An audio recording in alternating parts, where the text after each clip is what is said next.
And we are live. Hey, welcome to the show, everybody. Welcome to the hippest trip on YouTube. That's right, when we scream all the jive turkeys split from the scene. This is the coolest show on YouTube, and we are excited.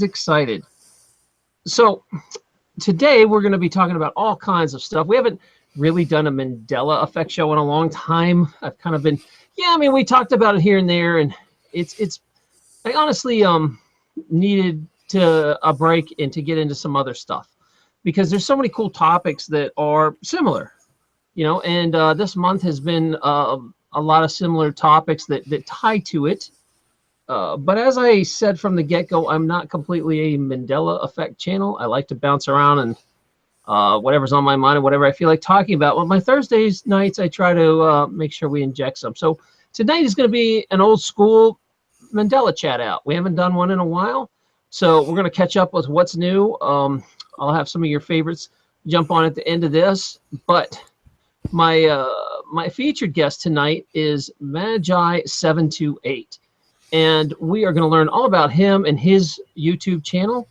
If you haven't seen his channel, it's almost, I would say almost like works of art. That you go on and look at his stories, and they're usually like, I'll have to ask him if he actually does his own music in the stories. It sounds like you.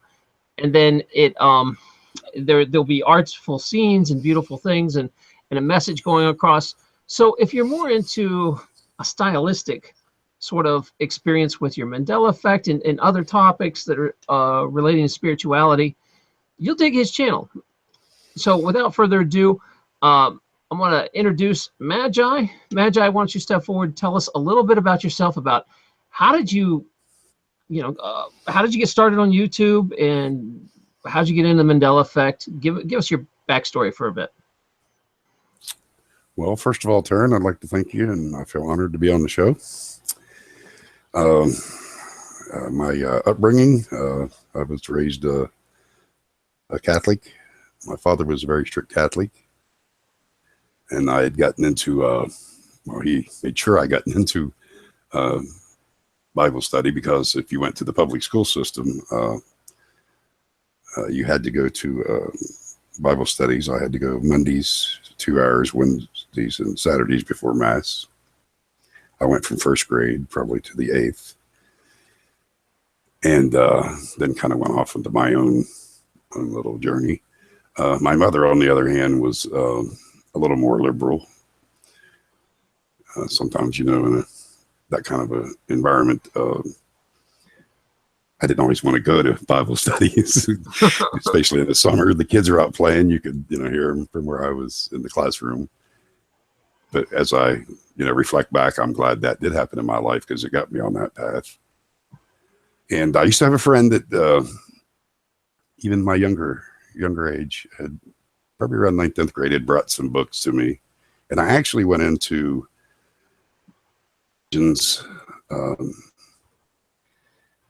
thinking I could probably debunk them. I was attached to Christianity, and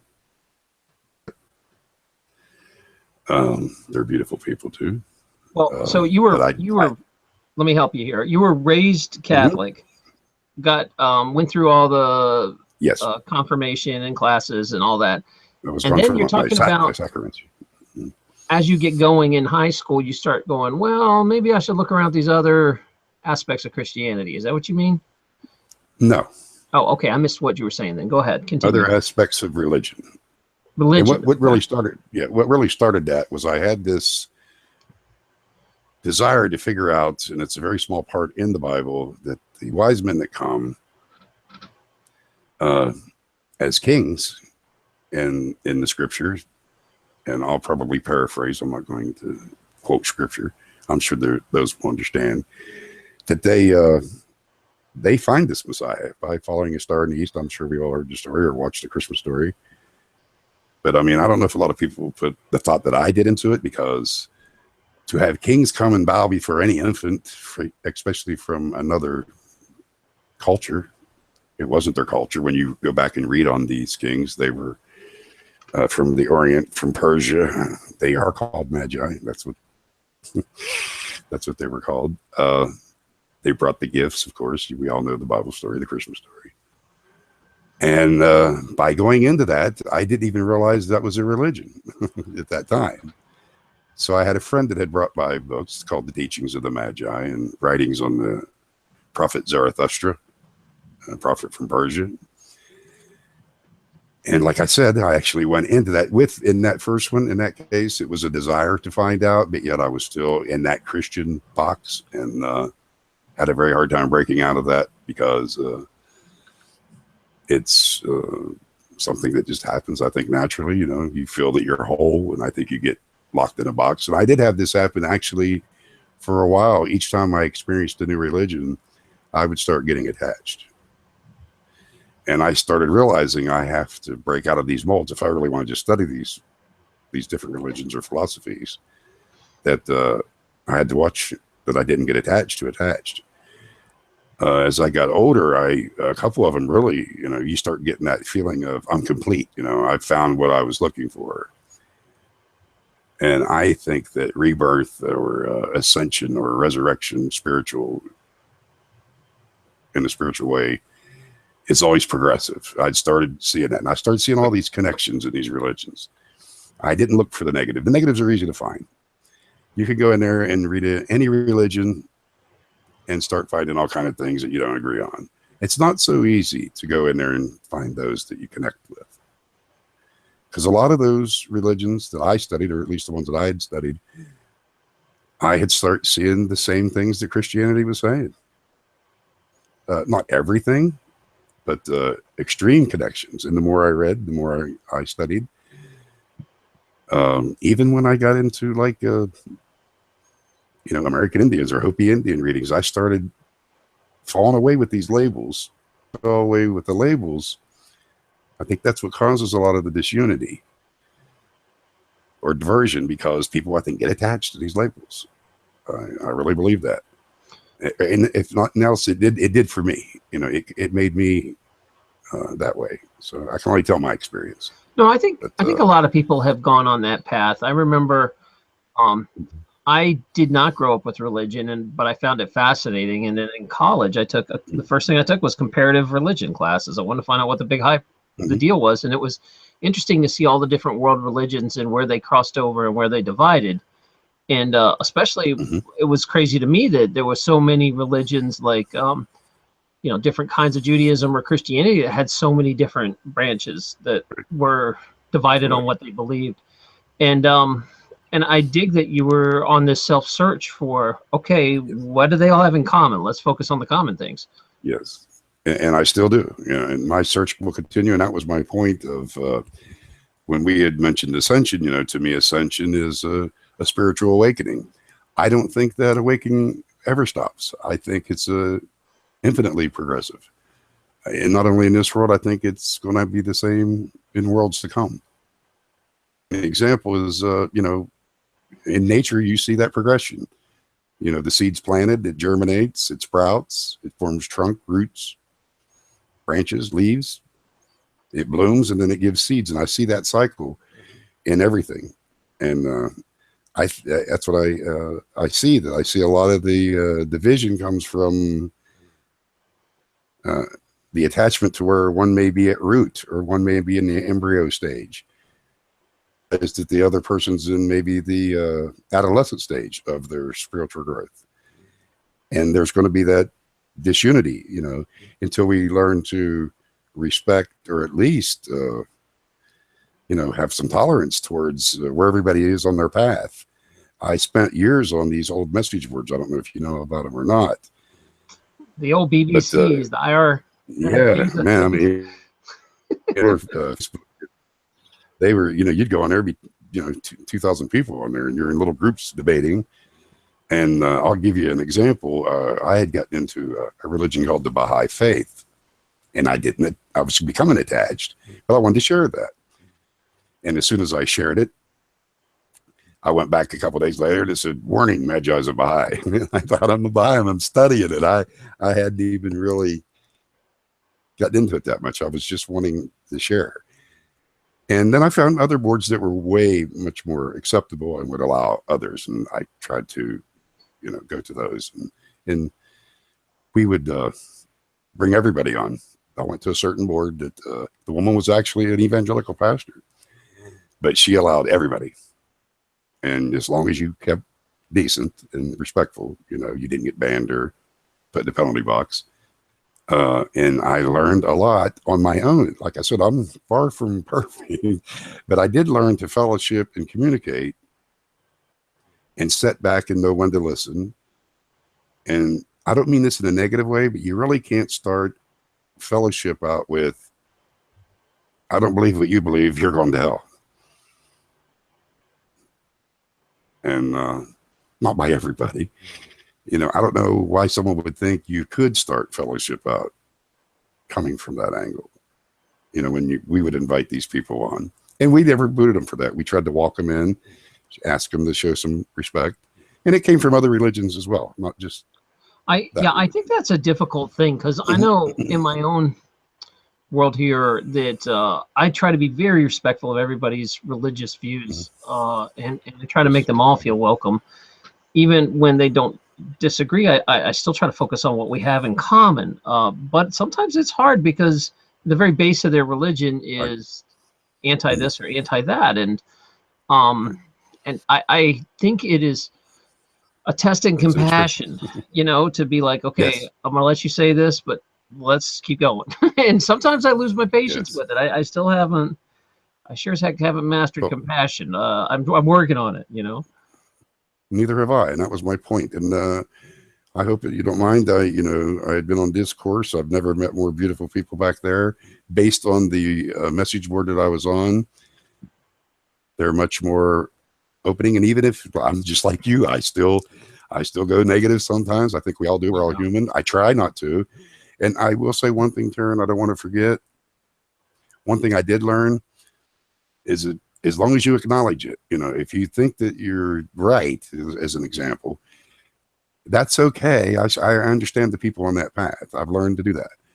But once you realize, in my case, once I realize I've went negative with something and someone will call me out, I immediately acknowledge and try to go back to the positive, whether it be the Mandela Effect or something that I think about, anything in my life for that matter. I try. I'm far from perfect, trust me, but I do try, especially in fellowship. You know, if we're having a religious discussion or a discussion on everybody's path, I think what happens is people try to pull each other on each other's path. They want you to see what they see. It's probably passion. I understand it. It was for me. But I did learn I'm on my path. And my path is to communicate and fellowship with at least respect and for each other's, path that they're on. I don't know what other word to use there. I mean, everyone's on their own path. Let's get into some real life here. Like, sure. You're friends with people, you're meeting them, but you're being told you're going to go to hell for, let's say, having a psychic on air, or exactly. You're going to go to hell for not professing to a certain religion. Exactly. How do you deal with that and still be compassionate? Because I want to. I want to reach out. I understand that in their heart they're meaning to save me. They want me to hear what they're saying. I get it, but I don't know how to deal with it on a realistic, without being offended and ticked off. I totally understand that. And I heard you say on a couple of shows ago about walking that path. And you said you tried to stay positive. It's not always easy. Of course not. Excuse me. I'm sorry. But that's what I meant by acknowledge. You have to realize that person is the way I feel about that. And I don't mean this on a higher and lower level. Really, I don't. It may come across that way. Maybe in that animal nature, that embryonic nature, and they're locked in that little box in their comfort zone. And you may say something that starts making them question that comfort zone. This is what I've experienced. And they get reactive. They don't become proactive. They become reactive. You're moving them out of their comfort zone. So in your case, being someone's watching your show, I respect everybody's path. But to shut you down because you had a psychic on your show, I just wouldn't watch that show. I mean, that's me. I can't really answer for them, but when they're in fellowship with me, usually it's actually difficult, because those are the kind of people that don't let you talk. They're going to talk over you. They obviously see themselves above you, and they're yanking you on their path. They're not inviting you on their path. Yeah. I don't care what religion that is. Yes, they're trying to pull you. And I understand what you said about they do. And I understand their path. They think they're going to save your soul. I understand that. I've been there, but I thought, once you move beyond that, and I think it is because they're locked in that little comfort zone and are afraid to open their heart and open the door to anything new. And to me, that was my point about progression. I think that comfort zone becomes stagnated, dormant, and dead. It did to me. And I had to learn to open up. And as I read the newer things that came, the even more coming is what I call it. It's always arriving. I myself, I'm like you in that sense. I got to watch it. I didn't want to get attached, because if I got attached and stopped, I knew that box would build back around, and a new faith is all it would be. But I don't want to be trapped in that box. I feel like I want to be able to be open enough to receive the even more that's always arriving. And that's usually by choice. I'm going to pick the next thing. I'll give you an example. I had read through the Zoroastrian religion, and then I had read through Carlos Castaneda's writings with Juan Mathis, which is where a lot of my video ideas come from. And each time, I don't want you to think I didn't get attached, but I was learning each time not to, learn, find the commons, move on, and go to the next religion. Then when I got into the Baha'i faith, I don't know if a lot of people know that faith, I think the reason I started getting attached is because what I was trying to do in unity and diversity and respect for others' religion is what they teach. And I had found this religion all of a sudden that's teaching this. And I did start getting a little bit attached. I am not a Baha'i. I respect all Baha'is. If anybody's listening, they're beautiful people. They really are. They're on a whole different path. I will agree with that. They give glory to Jesus Christ as an example, where the ancient religions can't because it's prior to Christ. I think they get a bad rap sometimes as being pagan or being, excuse me, I still got a little bit of a cold. Because it's prior to Christ. And I had to learn that, the Buddha's not going to accept the Christ. He hasn't came yet. And Zoroaster is not going to accept the Christ. So are these ancient teachers or the ancient philosophy, were they also manifestations of God? And me taking on that belief that God, that everything is progressive, like I said, from seed to, or if you want to look at it in human terms, from embryo to an infant stage, to adolescence, to adulthood, and then to the masters, if that's what you want to call it. I don't like getting into that part of it, because I think anybody that has to tell you they're a master, they're probably not a master. And even Jesus said, when they said good master, he said, do not call me good. Only one as good as the Father. He kind of pushed off on the being a master. So I know that's. Yeah, I always wondered if that was a cultural thing or an ego thing, because I was in Burma and I watched these priests, and priests there are like superstars. Like we were flying on a plane in Burma, and there was a section where it said the first people they let board the plane are pregnant women and priests. And that was it. So like this procession goes through, and they're like winking kind of and smiling at everybody, and you're like, I wonder how much of this is a little feed to the ego, that these guys are like rock stars. And then but they dedicate their whole life to it, and Yes. and so I get I always kind of wondered if even the people that are like, refer to him as master this or master that, and you always wonder, Father, right? Yes. Yeah, like I dig Quakers. Honestly, the more I looked into Quakers, the more I liked their religion. Sure. And I don't know if you studied the Quakers, but they won't call anyone by a title. Like they feel that titles separate people, so they won't call you like doctor or a judge or your honor or nothing like that. It's everybody's, hey Jim Brown, hey John, Anderson. It's right. it's their names, and it's kind of an interesting concept. And sure, that's kind of where I'm at. That's what I mean. Everyone's on that. What I always say, on the path of heart, we all walk hand in hand. And we sometimes don't realize that. And you're right, it's tough. I don't, trust me, I'm not saying I'm perfect at this. I am far from impeccable. It's been my life, but it's you know, I've had many rough spots. Trust me, I've been through enough. You know. I was going to say, so you studied all these different religions. How many religions do you think you've actually put time into studying? Actually, in direct time, probably 5 or 6. But you will run into all these others. I was mentioned to you earlier. I didn't really feel the need on Buddhism. I'd read some on it, but it didn't seem to be one of those religions that, you know, they were already seemed okay. I don't know, maybe that's not the right word. I didn't feel the need. I was more or less attracted, of course, to the 3 kings and why they worshiped an infant. That got me in that direction. Then finding that the Zoroastrian religion, actually, the Zoroastrian religion is so much like Christianity. I think if people went back and read it, they would be amazed. But and that's what I meant. I focused on those that people were calling, as me as a Christian was taught was pagan. And I wanted to go in, and people were saying, you know, these aren't pagan, you should just read them. And I actually went in with the idea that I could debunk them, like I said. And by reading them, I started seeing, like I said, all these connections.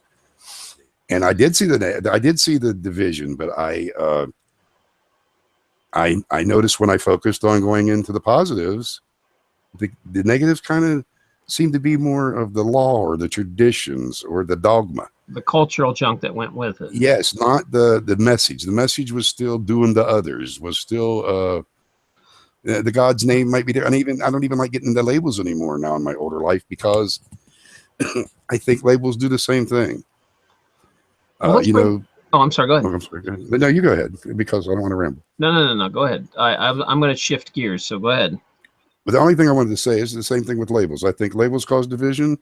I kind of, I guess the best way I can use this example is, and I've probably mentioned this in Discord, the boy and the wolf story, where, you know, the boy's out there and he keeps crying wolf, and they keep running out to help him, and he keeps crying wolf, and they keep running out to help him. Then when the wolf comes, the wolf eats him because he cries out and nobody comes to help him. And what I noticed in religion, I don't know if you can really grasp what I just said in that case, but it seems like what they're arguing about is the boy and the wolf. And once that understanding is established in your heart and mind, I don't really need the boy and the wolf to tell me anything, the parable to tell me anything anymore. I now have the understanding of that lesson. And I see these people over here arguing about, was it a boy, a wolf, was it a what predator was it? Like I said, the dogma and the letter of the law, the communal things seem to be what the disconnect that I've noticed from studying those religions.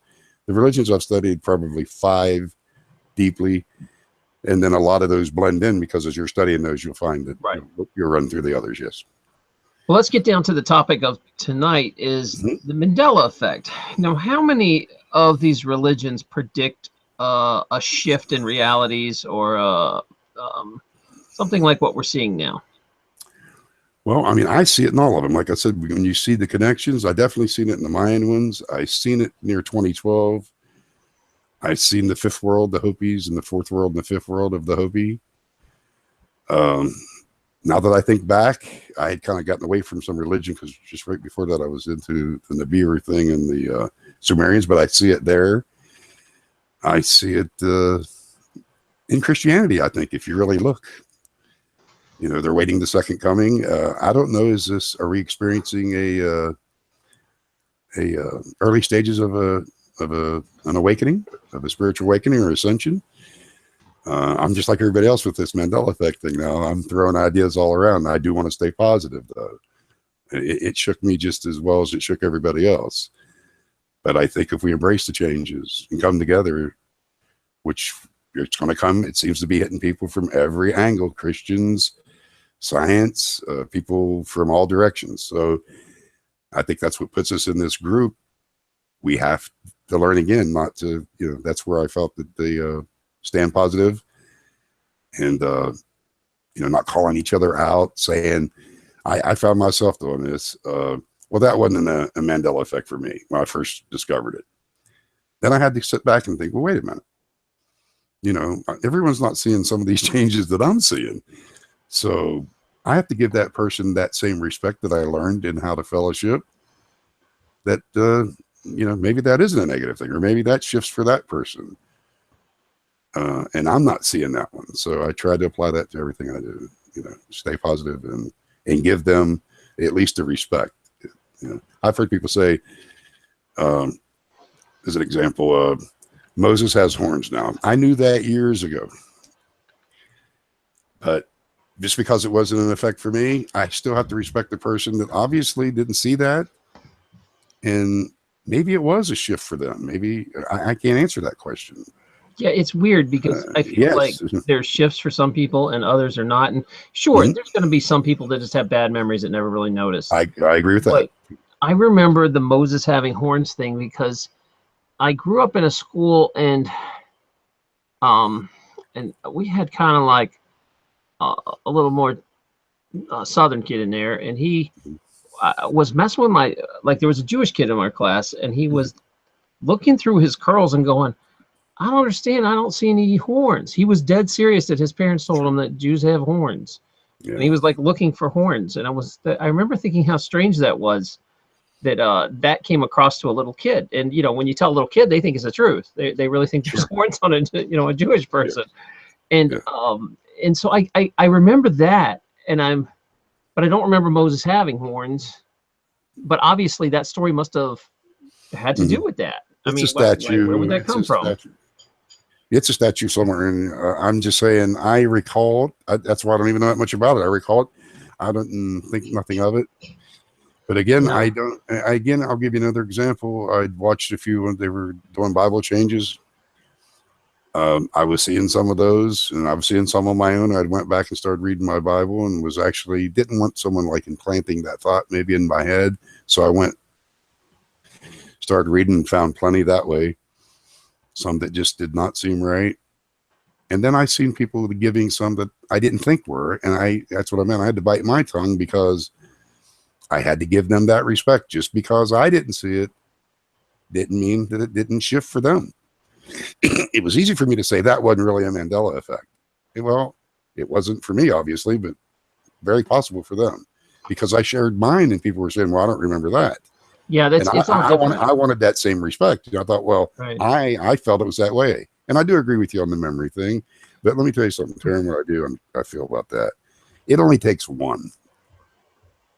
That's how I feel about it. If I find one that I am almost 100% sure that it isn't my memory and it's still changed, to me, it only takes one to realize we're either in some kind of shift, dimensional shift. I have those same ideas that we all discuss. But I am starting to see it more as a spiritual thing. I think I think we're in the early stages of an awakening, and I do think people wake up on different levels. So I don't think they know what level they're on, but I think they wake up where someone may, as an example, is what I'm trying to say, may have started realizing this in the year 2000. Others I've heard say after 9/11. So I don't want to go back again and take that lightly. You know, they weren't calling it the Mandela Effect. Me personally, near 2012 there, when all the hype was going on about 2012, I started sensing a shift coming. I felt it. And it wasn't long after I was going into the store. My mother was sick and dying. I had to shop for her, and I was having a hard time finding products. I didn't know nothing about the Mandela Effect. And I thought, these don't look right. But, you know, I had a lot on my mind. So, like you said, it could be memory. And at that time... I'm sorry, go ahead. No, you go ahead.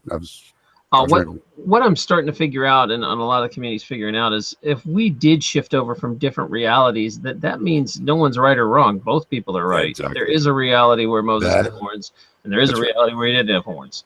And when you get that understanding, what we're screwing with, like, you know, quantum realities, both people can be right. And the third person could be right. You know, he had horns and now he doesn't. And so it's we're switched back. Things that we're learning as a community together, because you know, how am I going to sit there and tell someone, no, you know, your memory's wrong on this? How am I going to argue with someone about their memory? You know, you can't. You just have to say, okay, I guess we have different memories, and that happens. That happens a good deal. So Yes. But I don't think people are making it up, or I don't think. Yeah. Now I'm sure there's one or two people where it's confabulation or whatever, where they hear something enough times and they think that's real. I'm sure that happens. But like you said, and I say this a lot on my show, but I see that we have some new listeners. Mm-hmm. Yeah, Mandela Effect's like a bundle of sticks. If you got 5 or 10 sticks, 5 or 10 changes, you can break those pretty easy. But once you put together a stack of 200 changes, 200 sticks, it gets real darn hard to break that thing. Yes. And like you said, and I've also said this a few times, out of those 200 changes I know about, it only takes one. If one of those is a real Mandela effect, that's all it is. I mean, if that's there, then we have a smoking gun that this reality is not real, or this reality can be hacked and changed and played with. And I think out of 200 effects I know of, I guarantee one's real. I remember it'd be astronomical that 200 things would be just confabulation. Odds. Yeah, I agree totally. And that's what I meant by, and not only are they, of course, we all know in the Mandela community that, what's the odds of them being the same thing? I'd seen a guy went through patents and showed some of the old residue. And I thought, what's odd that Cheerios didn't, as an example, it didn't change because none of them seeing Cheerios, but, others did. And it seemed like the ones that he went through on the patents were the same ones we were experiencing, when you get to the products. The only thing that bothers me about the products, and I've made this comment, and it's, I'm not sure it's really negative, but if anything nefarious, I've had this thought, is going on, which I'm not saying it is. I'm not convinced that's the case. But it does bother me a little bit because there's so many other big changes, and I see these smaller ones, and I'm hoping that it's not nefarious at all. Like I said, I'm moving towards it being more of a spiritual ascension or awakening. But if it is nefarious, I do have a concern that they are putting out the smaller ones to draw our attention away from the map changing, the globe shifting, the body changes, the sun doesn't look the same. The moon doesn't look the same to me. The stars don't look the same to me. I'm not experts in any of these fields, but I do look up in the sky. I don't think I need to be an expert to see that my sun does no longer look like I remember it. I don't really care if somebody calls me crazy. I don't, because I don't see it. If I seen it the way it used to look, I'll be the first to admit it. Just like I said in the other Mandela effects that I don't experience. But when someone tells me the sun doesn't look the same, they didn't need to tell me that. I already looked up and looked. It does not look the same to me. I don't know if it's other reasons. Yeah, I have people say comments, and I'm sitting here thinking to myself, you're arguing with my own memory, right? You're arguing with me about my memory. How do you debunk my memory? I understand that nothing what I remember matches this reality, but that's the point, man. Yes. And we do see the same things. That the odds of that probably are astronomical. That not each one of them, but the majority of those shifts and changes, right, even the logos and the movie lines and whatever are the same. And that is astronomical, I think. That is not a coincidence. What makes me feel better and like I'm not crazy is if the internet hadn't existed, if this came around 30 years ago, we would have had a hard time finding each other. There would be maybe 2 or 3 people you found, and you guys would be the crazy ones. But when that's a very good point. Thousands of people that come in here and say, yes, I have the same reality. Yes, the body changed. Yes, this changed. It makes me feel a lot less crazy, and I think because of that, it only backs up that this is the real deal. I mean, whatever the heck real is, whatever real is anymore. Yeah, that's a good point. And in a way, it has to be some sort of spiritual awakening, because I think so. What does it mean to you guys if you wake up tomorrow and realize that everything you've been told, reality is not real? But this is I don't know what your version of it is. I mean, the next step might be trying to figure out what it is, and you might spend your whole lifetime trying to figure out what it is. But what we're seeing right now, this isn't real. Yeah, something's not right, or it can be hacked. Yeah, it's definitely not just confabulation. I thought it for a while, and then when it hits you, all of a sudden, it's a huge awakening when something that you knew for sure. Because I have to admit, the first ones that I seen, I wasn't real real locked in. Mine was the biblical changes for that, because I had studied. I could quote those scriptures at a time. I have drifted away a little in my later years, but I still quote those scriptures, and some of those scriptures are no longer there at all. Not in the same wording. And I know I didn't make them up, because other people, you can go back and research pastors and residue quoting that same scripture. Yeah, not just the basic ones that everyone else is talking about. Some of the other ones are just words that really didn't even exist in 1611 for it to be in the King James Version of the Bible. These words weren't brought into the language system of the English language system till later. That doesn't make sense to me.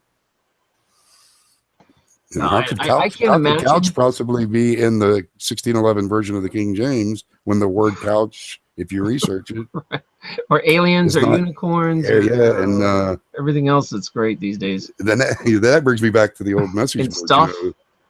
Yeah, we used to debate a lot of atheists as coming from a Christian perspective. Man, some of the unicorns, and I don't remember them bringing nothing up. I remember bringing talking snakes up. I'm sure they would have been all over those scriptures. And talking donkeys and stuff. I remember that. But yes, they would bring those up, but never a unicorn. Never do I recall. And I was on that board probably 15, 16 years. I never remember. You spent a lot of time studying, and it blows me away that when you can get on YouTube, and in a blink of an eye, you can find all these pastors, these old sermons, and they're using the old lexicon. You would think like a pastor that was popular enough to get on TV at the time might have that right. It wouldn't be a slip up like, I just read this verse wrong. So I can't imagine what it's like to be a Christian who's been sitting and reading your Bible your entire life and studying it, and go to church every Sunday, and all of a sudden there's like an error or two, and you're like, that doesn't seem right. And like not knowing what the Mandela effect is and just seeing your Bible start changing, you would really start wigging out. I think I agree, and I think sometimes it's fear that sometimes we're back to reaction against proactive. I don't think it's a bad thing. I think that's their path, and I think that's where we're getting some of the negative. It is something. It shook me. It shook us all, I think. So, like you said, I actually heard a pastor on YouTube on the Lion and the Lamb one say he'd been studying and preaching for 40 years, and he had to go back and look. Well, buddy, if you had to go back and look,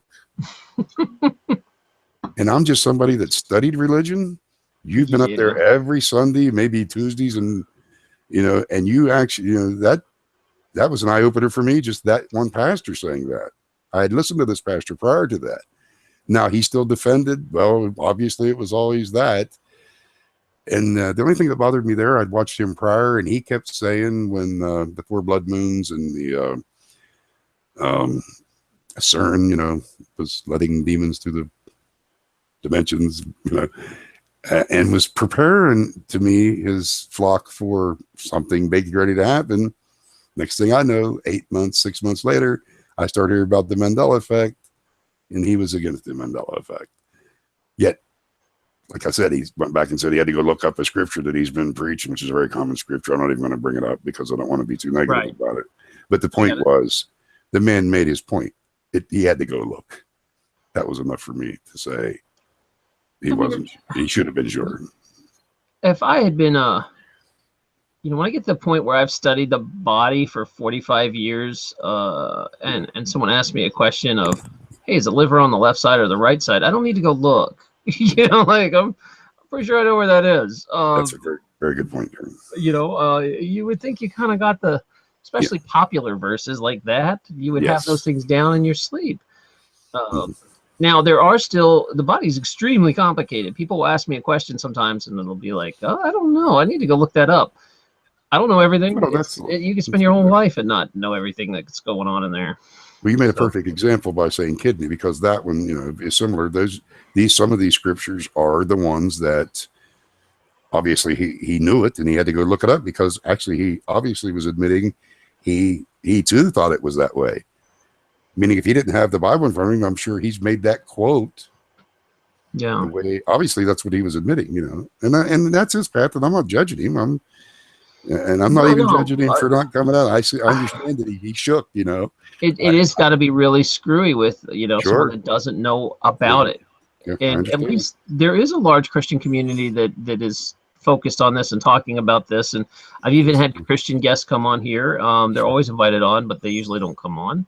But I try to get them on to come talk about it. And also, that's open to any religion. I've invited Jewish people. I have some Muslims that maybe want to come on and talk about it. I'm still trying to get that to go. Hindus, whatever your religion, I'll bring you on. Let's talk about it. And I'm curious to see where the crossover is. Like, you've studied a lot of religions, Magi, and where's the crossover with this? Are we in an awakening and ascension moment? I actually am heading in that direction. I'm starting to push away all the negative. I'm human. I still attach. Even in discussions with people in Discord, they pretty much put you in check and will ask you to look at it from another point of view, which I'm, by being on the message boards, I have no problem doing that. And I do see their positive direction they're making me acknowledge, that I'm shifting over towards the negative. But yes, I do think it's I've on that path right now, thinking that we're experiencing a spiritual awakening, at least. Like I said, I don't like attaching labels, but ascension to me and awakening, rebirth is all pretty much, to me the same. It's just a label. But we may be in the embryonic stage of that. That's why we're seeing smaller changes. I think it's growing fast. And it may pick up even, more. I do watch the more I watch, the more see people bringing in. Yes, I definitely, Darren, have to say, I think I on my path, and seeing it as a spiritual awakening, we are preparing to find out who we really are. Something's up.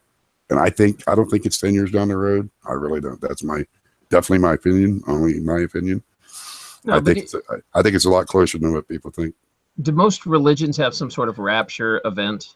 Or like well, in the case of the orders, they're probably referring to the next manifestation coming. Yes, in Islam, there's not really a rapture event, but there's a second coming, and the Messiah does return. The ancient faiths, not really. They more or less reflect on those coming ahead of them. There's a quote from the Buddha that, it pretty much describes the Messiah, Christ, coming in that area of the world. In the Baha'i faith, which is newer, it's in the 1800s. Yes, definitely. There was actually a warning that if we didn't acknowledge, because he was supposed to bring the kingdom in, according to their religion, that there would be shifts and changes coming that may cause us confusion. That's one prophecy that he makes, that the founder of that faith. And the Carlos Castaneda, it gets off into more of a dream attention and astral projection type. Fits into a whole other path, which also helps. It helped me. What religion was that, the last one? It's not really a religion. They don't claim. It's Carlos Castaneda. I don't know. Some people even say it. He's just an author that met an old shaman in Mexico that wrote books back in the 60s. And if I suggest reading them, some people, of course, you get that, say it's fake, and others don't. There's a series of books by Carlos Castaneda of a old shaman named Juan Mathis that brings him on a journey that I learned a lot from on that too. And yes, there's nothing but shifts in that faith. I think the one thing you have to have in common is you have to drop your ego and have an open mind. Yes. I think you go through this stage when you're younger that you know everything, and as you start to learn stuff, the more I study, the more I realize I don't know jack. Exactly. I don't know anything. I still feel that way sometimes myself. And what's really interesting is if you actually keep an open mind in this community, every day someone will give you a little piece of what you need. Sure. It'll be like, I figured this out, and then I'll share my piece I figured out, and we both are doubling our knowledge. And what's going on right now, by this happening every day in our Discord chats and stuff, my spiritual growth is accelerating at an exponential rate because I'm getting piece after piece. I'm missing this piece. I'm missing that piece. And I'm like, oh, that's what I've been looking for. That makes more sense. This resonates. And I feel like because we're all coming together and through our, our egos in the toilet and just listen to each other, we're growing really fast. So I think you're right that when that becomes mainstream, where people can grow really fast and accept ideas all over the board, I think there'll be a really big awakening. I do too. I totally agree. And that is part of the progression. You're seeing what I did, basically. You're going in and finding those little morsels of, you're looking for connection, instead of division. But like I said, division's easy to find. It's easy to come in and say, well, I disagree, or and there's nothing wrong, I think, if you disagree. But I mean, it's much harder to find connections. And it's becoming easier for me anyway, and I can only speak for myself. And I do see it with your board. I have no doubt, because I've been on too many of the old boards like that. Like I said, with fellowship and having communication with others, that, it would break off in groups, and she didn't let it get too far. But like I said, it would, I mean, there's always been some of that. You put a bunch of strong that was my point. Yeah, but a bunch of strong personalities together, you're going to have to remove some people. You're going to have splinter groups, and that stuff happens. But the core people, we're learning a lot from each other. And I do respect those people too. I really do, because they're on their path. And I can't make this claim. We shouldn't be trying to pull people off on my path and not respect, even though I do see it sometimes as boxed in, only because I experienced it as boxed in. If that's their comfort zone, most of them are loving people. But me personally, if I was in that position, I would just stay out of the debate completely. I don't think I'd feel the need to try to tell you about your memories, is what I was trying to, no matter what religion or whatever. There's a good comment here that Jarrell Presto says it's called crowdsourced intelligence. Mm-hmm. And that's really a genius way to say it. That was very, very well put. Yes, I agree. Yeah, crowdsourced intelligence. It was beautiful. I think that's where we're going. It just matters of, will it ever go mainstream? I don't know. I don't know if it'll ever, but I think it only is going to take a small portion of people to start going that high direction, and it's going to make a massive wave. I don't know if it'll ever get to everybody, sure, but I do believe the ones that need to hear it will hear it and come up. I think so too. I think what you're doing here is a good sign of that. I mean, don't think of yourself too lightly. This is the first community that I came across this big, and everything has to start somewhere, and that's what I meant by in its embryonic stage. That's what I mean. It's I think we're in that. It's a new thing. It's in its embryonic stage of a spiritual awakening, and of course, it would be a seed first. You planted that seed. You did a wonderful job here. You invite all and every opinion, and you let those speak freely in the back. I notice. I mean, I'm back there. Well, I think everyone can. No one's ever told me I was wrong back there. That's not the word they use. They always say, well, look at it this way, or look at it that way. And I'm used to that. In my case, that's, I'm used to that. So I step outside myself. Of course, I'm going to look at it that way. And most of the time, I find that positive connection with the people, not only in the back with on Discord, but in other places that I have fellowship with, even locally. I mean, with friends here. Yes. I think it's great. And I'm hoping that there will be a stream of people that will find their own path and still go the same direction. I think we can all arrive there. We just have to maybe you have a different flavor to arrive, a different vehicle, but we're all driving the same direction. Well, I agree. We're all on different paths, but we're heading for somewhere, and I think it's the same place. Now, what do most religions think the next thing is? Is it heaven, an afterlife, or is heaven another dimension? Is it returning to the God source? Like, what kind of, if you've read all these different religions, what do they see the afterlife and the next, if we ascend, where do we go? Definitely Zoroastrianism has heaven. A lot of people say that's where Christians get, because in the Old Testament, heaven and hell's not mentioned a whole lot. If anyone read it, you'll see that it's not there a whole lot. And when Christianity starts, Zoroastrian is probably 500 years prior. There's angels, there's the dark and the light. There's heaven and hell. And that's what I meant by the connections. When I got into that religion, I immediately thought, wow, this is just starting to talk about heaven and hell, the same as Christianity does. I'd already read the Old Testament, so I didn't really see it there. So therefore, that's my point. I see a much more connection between the prophet Zarathustra and Jesus than I do Moses and Jesus. If someone wants to judge me for that, I have no problem with it. That's what I've seen. It's my opinion. That's my path. And nobody can take that. The connection's there if you look for it. Yeah. No, Buddhism, not so much. I mean, I don't mean to say it that way. It's worded in a way. I see the connection. It's a little more difficult because it's doesn't really have it's more of a collective consciousness. I mean, coming from a Christian point.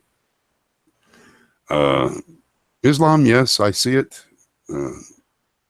What I actually see in Islam is a recap of the Old Testament and the New Testament, with Muhammad adding more of a law, which is why I think there's so much disunity coming out of that, because they attach to that law and they want to argue that law. I mean, don't forget, Muslims probably fight among themselves way more than they do until recently out into the world. Yeah, that battle's been going on. That's kind of across the board with a lot of religions. They fight with themselves way more than other people. Yeah, and that's true too. I agree. But I mean, they seem to get, I will say one thing about Islam. They don't get nearly, you got to figure, if there's a billion Muslims, and I definitely don't want to get political, but, and they were all radical, we'd be in big trouble right now. I figure if you go back and count the numbers out of a billion Muslims, and I know they're Sunni and Shia, you're probably talking somewhere around 3% are radical. They don't ever show them going to church, the mosques, the schools. It seems like when we get it back here, the info, it's something been bombed, or the person they're interviewing is negative, and telling, if you don't. I mean, if people don't understand this, in order for the government to take freedom from people, they have to create a boogeyman. And exactly. If you follow it over the 100 years, first it was the blacks and the slaves. Then, the Italians, the Irish, the Chinese were the bad guys for a while. Indians again. And then I believe, what did it switch to in the 70s? It was more like, Arabs, I guess, would have been the bad guys, with the oils. And then now it is Mexicans. And they got to demonize a culture in order to scare people into giving up their freedom. Yes, and it's this pattern. They create a bad person. They jam all the crazy press they can at it. And a lot of times they create some of the events, or they poke a tiger in the face 20 times. And then when they snap back, they go, you see how evil those Muslims are? It doesn't matter that we've this country's bombed the crud out of their country and taken away their leaders and stuff. So there's always this, the government's truth and then the real truth. And I think that there's probably radicals on every religion. Exactly. And if you want to focus and put them up, and you hear about all this stuff, but most people in religions are trying to better themselves and find something. And then there's people that break out and say, I'm doing my own religion. I don't know what I'm calling it. I'm calling it leave me aloneism. And that's what we do. And they're trying to do the same thing. So I really think that religions are demonized in a sense for political reasons, and we hear only the worst stuff. We don't hear the good stuff. I totally agree. Yeah. I mean, I see it, because I actually will search it out. You will find those sects of Islam that are about nothing but peace. I've had people laugh at me when I say that. Well, I've searched them out. I suggest I try never to give directional suggestion. If it's funny, search it out, because you kind of look, those people kind of come across as a slightly ignorant to me if I see it that way. It's not that I didn't convert to Islam. I'm going to give them the same respect as all I'm doing, and I'm going to go search it out. And I have found huge movements of people of the Islamic faith that are out there preaching peace. Some reason it doesn't get covered here.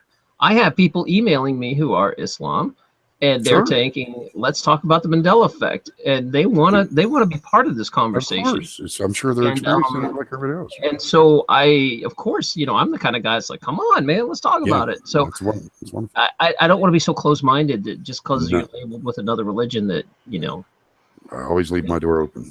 We got to get past that as a society if we're going to survive. And ascend.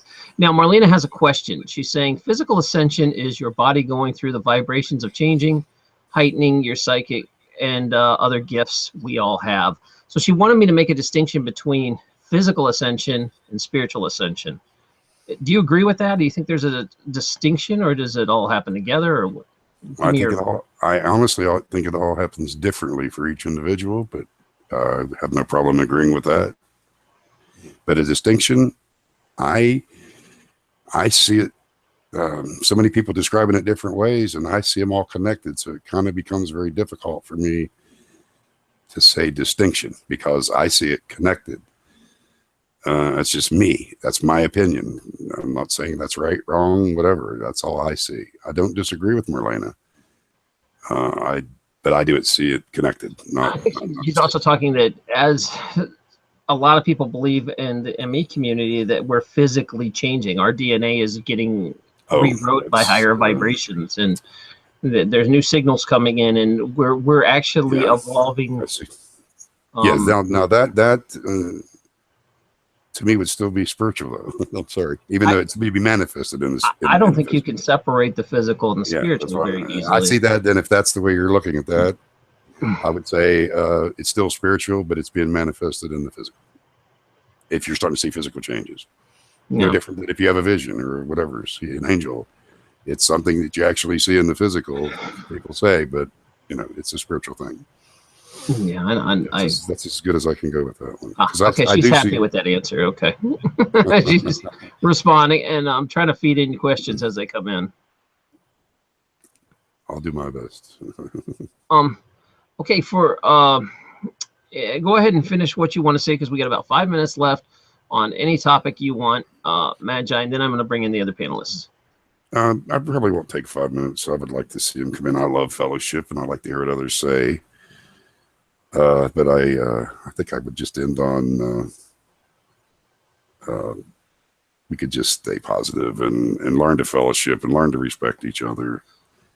There's lots of people on the same path as you that like to study multiple religions and compare and contrast them. And if you ask them, they're like, well, I'm kind of my own thing, but I like this part and I like this part and I like this part. And I do see a lot of that going on now. I see a lot more than people actually being in formal religions anymore. At least the group I attract are very few of them are formally, I'm Christian or I'm formally this. I don't think I would be comfortable in a four-walled church. I'll go to it. I respect them. I go for funerals and weddings, and doesn't matter what church it is. I respect them all, and not just Christians. But I don't think I'll ever become a member of a fundamental religion or four-walled religion again. And that's just me. It's very tough to have rules. It's not just rules, Taryn. I think I leave my door open for more. Even more always arriving. I would just do a disservice to that church because I would be the person trying to move on, and I call it brain food. Bring in more food for me because that's how I see it, and that's my path. That's only my opinion. I don't want no one to think that I'm condemning anybody else. No, I think you made it clear that you're open-minded. You've studied a lot of religions. You're not saying anything's wrong. I just feel that a lot of people on this path can relate to you, that they've also studied lots. And even myself, I'm not, I know the basics. I think there's some really cool things about, and when I have people come on the show who are openly religious, I listen because I learn a lot. Mm-hmm. You're crazy just to close your ears because I don't want to hear that Christian message. Just like to be in, drop your ego at the door and listen to what they're saying. Exactly. Let's find out if you can take something from it. The ego is the big enemy. The ego is the enemy, and we all have one. How do we get it out? He seeps back in every now and then on no matter who. So I think we've all struggled with this because there was a time where my ego definitely drove my life. I think Unirock has joined us. I remember him having the same conversation he was an ego guy big time, and so was I, and probably you. I was too. Yeah, I was definitely. Unirock, thanks for jumping in. Let's talk about your ego. Oh, it's horrible, Doc. It's huge. It used to be. So it's still too, there, but it's shrunk a lot, right? You've got to me. Got to keep it in check. Acknowledge. That's right. That's right. Keep that. I think his wife. Yeah, Rachel's laughing over there. I hear her. That's awesome. Thanks, Rach. Way to keep that ego in check. She does, honestly. Rocky, you want to chime in a little bit about what we've been talking about? You have any experience with this? Yeah, I feel like I've just touching on what I've taken in for the last little bit. I think that Ascension is a very personalized thing, and I like that the idea about physical and mental ascension being two different things.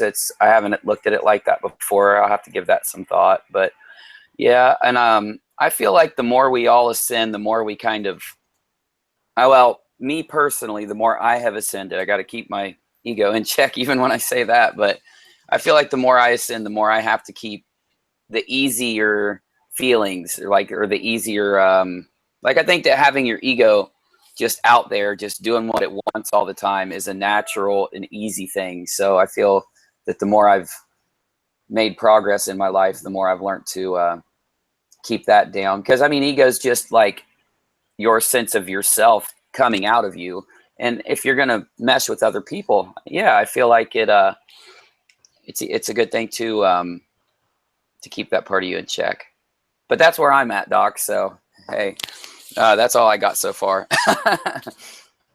Oh, I get it. I think a lot of us have, and especially probably some of the viewers have gone through this where, we've been struggling with our egos our whole life, and what do? How do you just turn that off because it's really easy to get sucked back into, well, me, my life, my job, my family, my kids.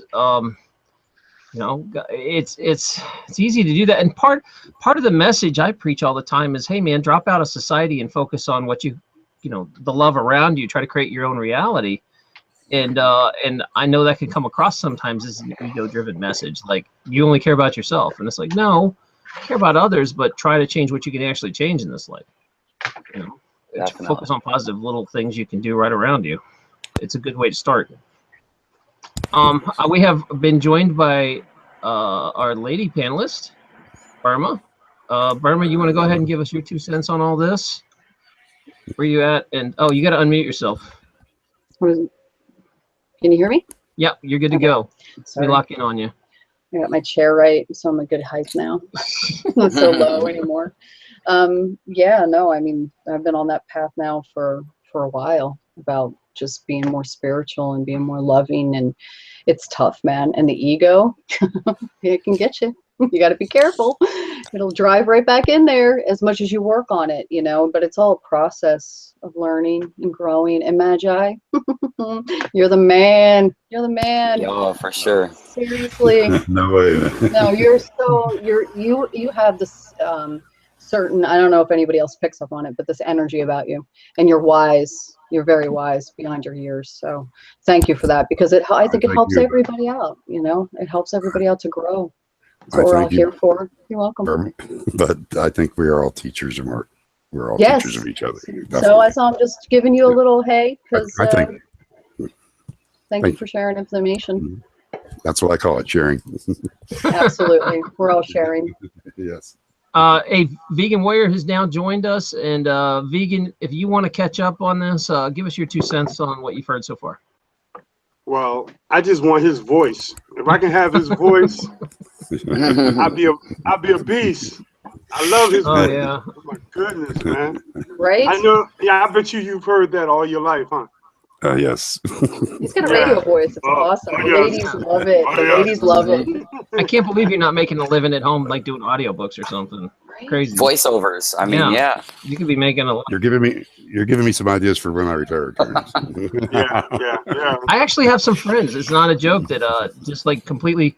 I have one girl who's a PhD in is one of my friends is and she's a doctor, and she just started doing voiceover work, and now that's all she does. She reads books and she loves it. She works from home, and you should think about it. It's a good profession. Yeah, I would definitely think about it. You can do it now. Thank you. Yeah, go ahead and jump in with real stuff. Go ahead, Vegan. Good, Vegan. Yeah. As far as my opinion, the ego is very, very unique, and I think it's not about controlling the ego. It's about recognizing when your ego is, because just the mere recognition of ego controls it. You know, once you realize that's my ego speaking, that awareness gives you the ability to manage it. And the managing of it is really simple. It's just knowing when your ego is speaking versus the true self. And that's something that I practice quite often. At least I try to. Yes. Yeah, I agree. Vegan wore the hat. Vegan nice hat. That's what I meant by it. I love the hat. That's what I meant, Terry, when I said acknowledge. And sometimes vegan, I definitely agree. But I do think sometimes it does start slipping from us.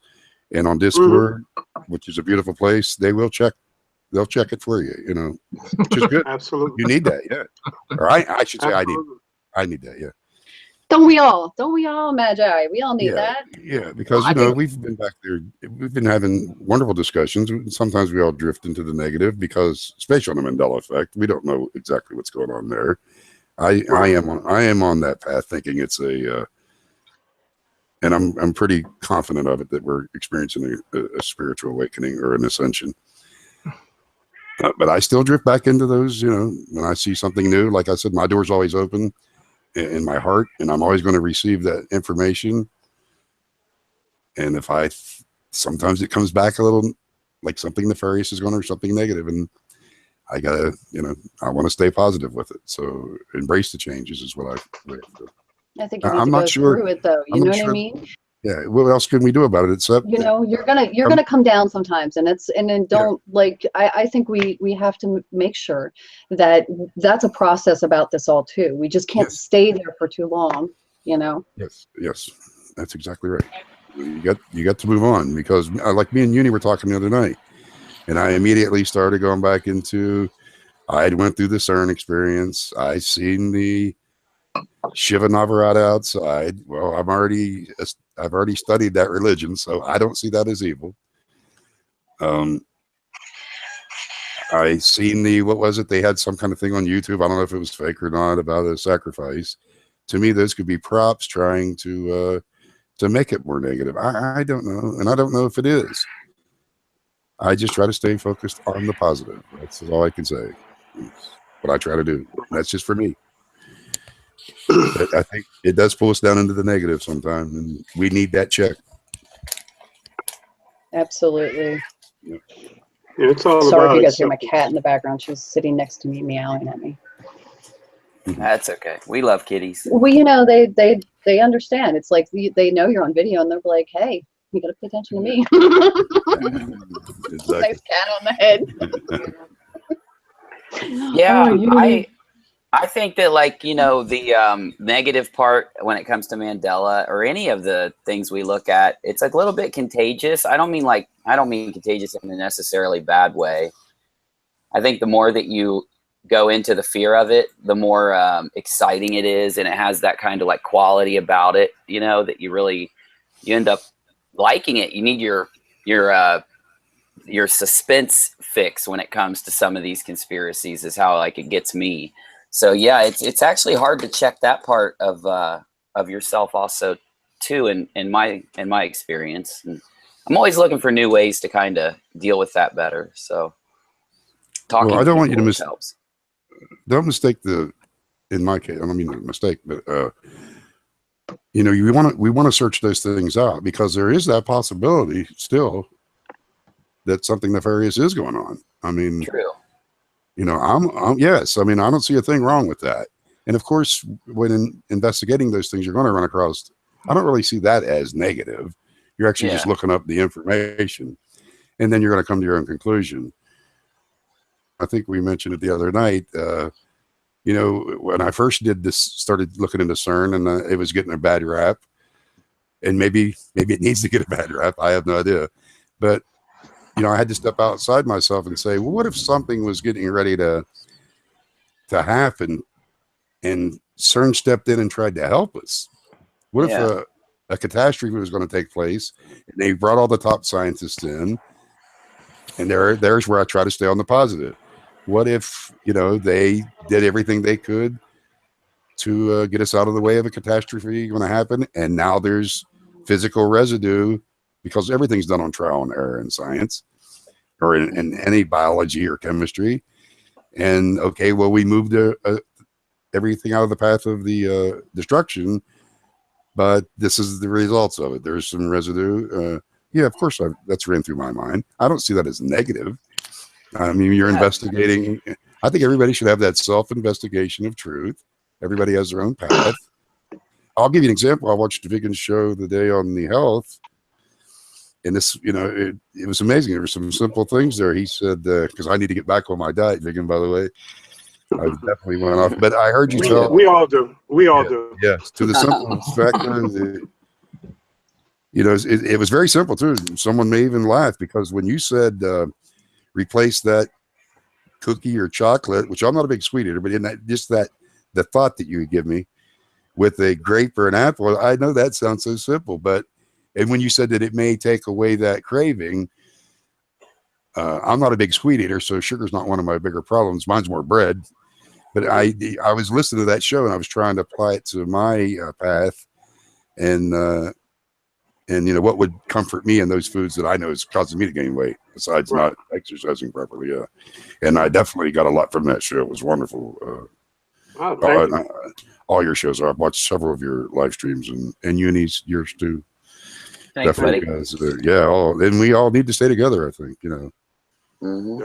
Yeah, there's definitely a core of us that there's power in numbers. Yeah, I mean, I remember when I first got into this, Moneybags was the first guy to reach out to me, and by the way, I invited him on the show tonight. And sorry you couldn't make it. I think he's got a work shift problem for this month. He's been gone like a month, and we miss you, Moneybags, if you're listening. I agree, and he's done a major amount of. I salute him. My goodness, that's why I don't have to go look everything up. He does it for you. You go over and you check him out, and I do like a binge where I let him go for about 2 weeks and then I sit down and watch them all and see what I missed. And I think that's why he gets attacked so much, because he's shaking up everybody's little comfort zone, and they don't like it. Yeah, they don't like it. They don't like that feeling. We need people to do that. Really important for the YouTube creators like us to stick together, because there's just so much negativity out there. I've seen it happen with a lot of these channels and I felt it myself. If my community, man, there was times where I was like, I am so sick of this, I'm done. And they talked me back down from the ledge, and I'll keep going. So if you don't have I can't imagine being alone in this. You can't let them win, Terry. No. Don't let them win. You can't let what I do is I take a break. Like how I had a health show. Yeah. We sat there, we just did an arthritis show. Right. We did something where we just had Dana come in and do psychic readings or something, or whatever. I take a break from the Mandela stuff when I get burned out. I think that's a good idea, and I think that the broad spectrum is great anyway. Me personally, that's what I think. If I had to watch a Mandela show every time you came on, I would probably. I don't want to. Now, I haven't done one in a while, so I don't mind catching up. But it's going to be more like once a month or once every other week than all the time. There's so much stuff to talk about, I'm sorry. It does seem to drift into the topic if it needs to. Go ahead, Junior. I'm sorry. Oh no, you're fine, bro. I was just agreeing, so I don't have much else to add. Well, it's true. I mean, because of turn, people will get tired of that, I'm assuming. And like I said, I've seen you have a topic and it drift over into that area anyway. It's going to, because we're that's the community, Yeah, I mean, Vegan talks about all kinds of stuff on his channel, and I don't know. I think he just ignores. I'm all over the place. Yeah, that's good. Yeah, I mean, it's not. That's because of the area where he's from. Broaden the spectrum. It's awesome. Yeah, I mean, that's the good thing, I think. And like I said, I watch both of you. So yeah. Well, Vegan, why I got him on here, he never seems to get. I have never heard Vegan be like, I'm burned out dealing with these people and the negativity and the hate. You never seem to get bogged down in any of this junk. How do you let it just all roll like that? Well, I got a interesting perspective that I haven't heard too many people speak about. I see that the negative is just as important as the positive. And the reason why is because for you to know the positive or the goodness in this world, you have to be exposed to the negative. If you can imagine a world where everything was perfect, right? Everything is conscious, everything is good, we would develop a lack of appreciation for that goodness. So to ensure that goodness stays relevant, there has to be negative things that occur. And only then can that snap us out of it, out of the delusion. So when people bring negative things to my channel, to my videos or whatever, I respond with politeness. I respond with goodness to the best of my ability. Same here. What I'm finding is I'm trolled less. There's very few people that troll my channel. And I always invite them to speak to me live. So when I go live and if someone's in the chat saying a lot of negative things, I send them the link in the chat and say, come on in. Share your viewpoint, good or negative, with the world, or those watching.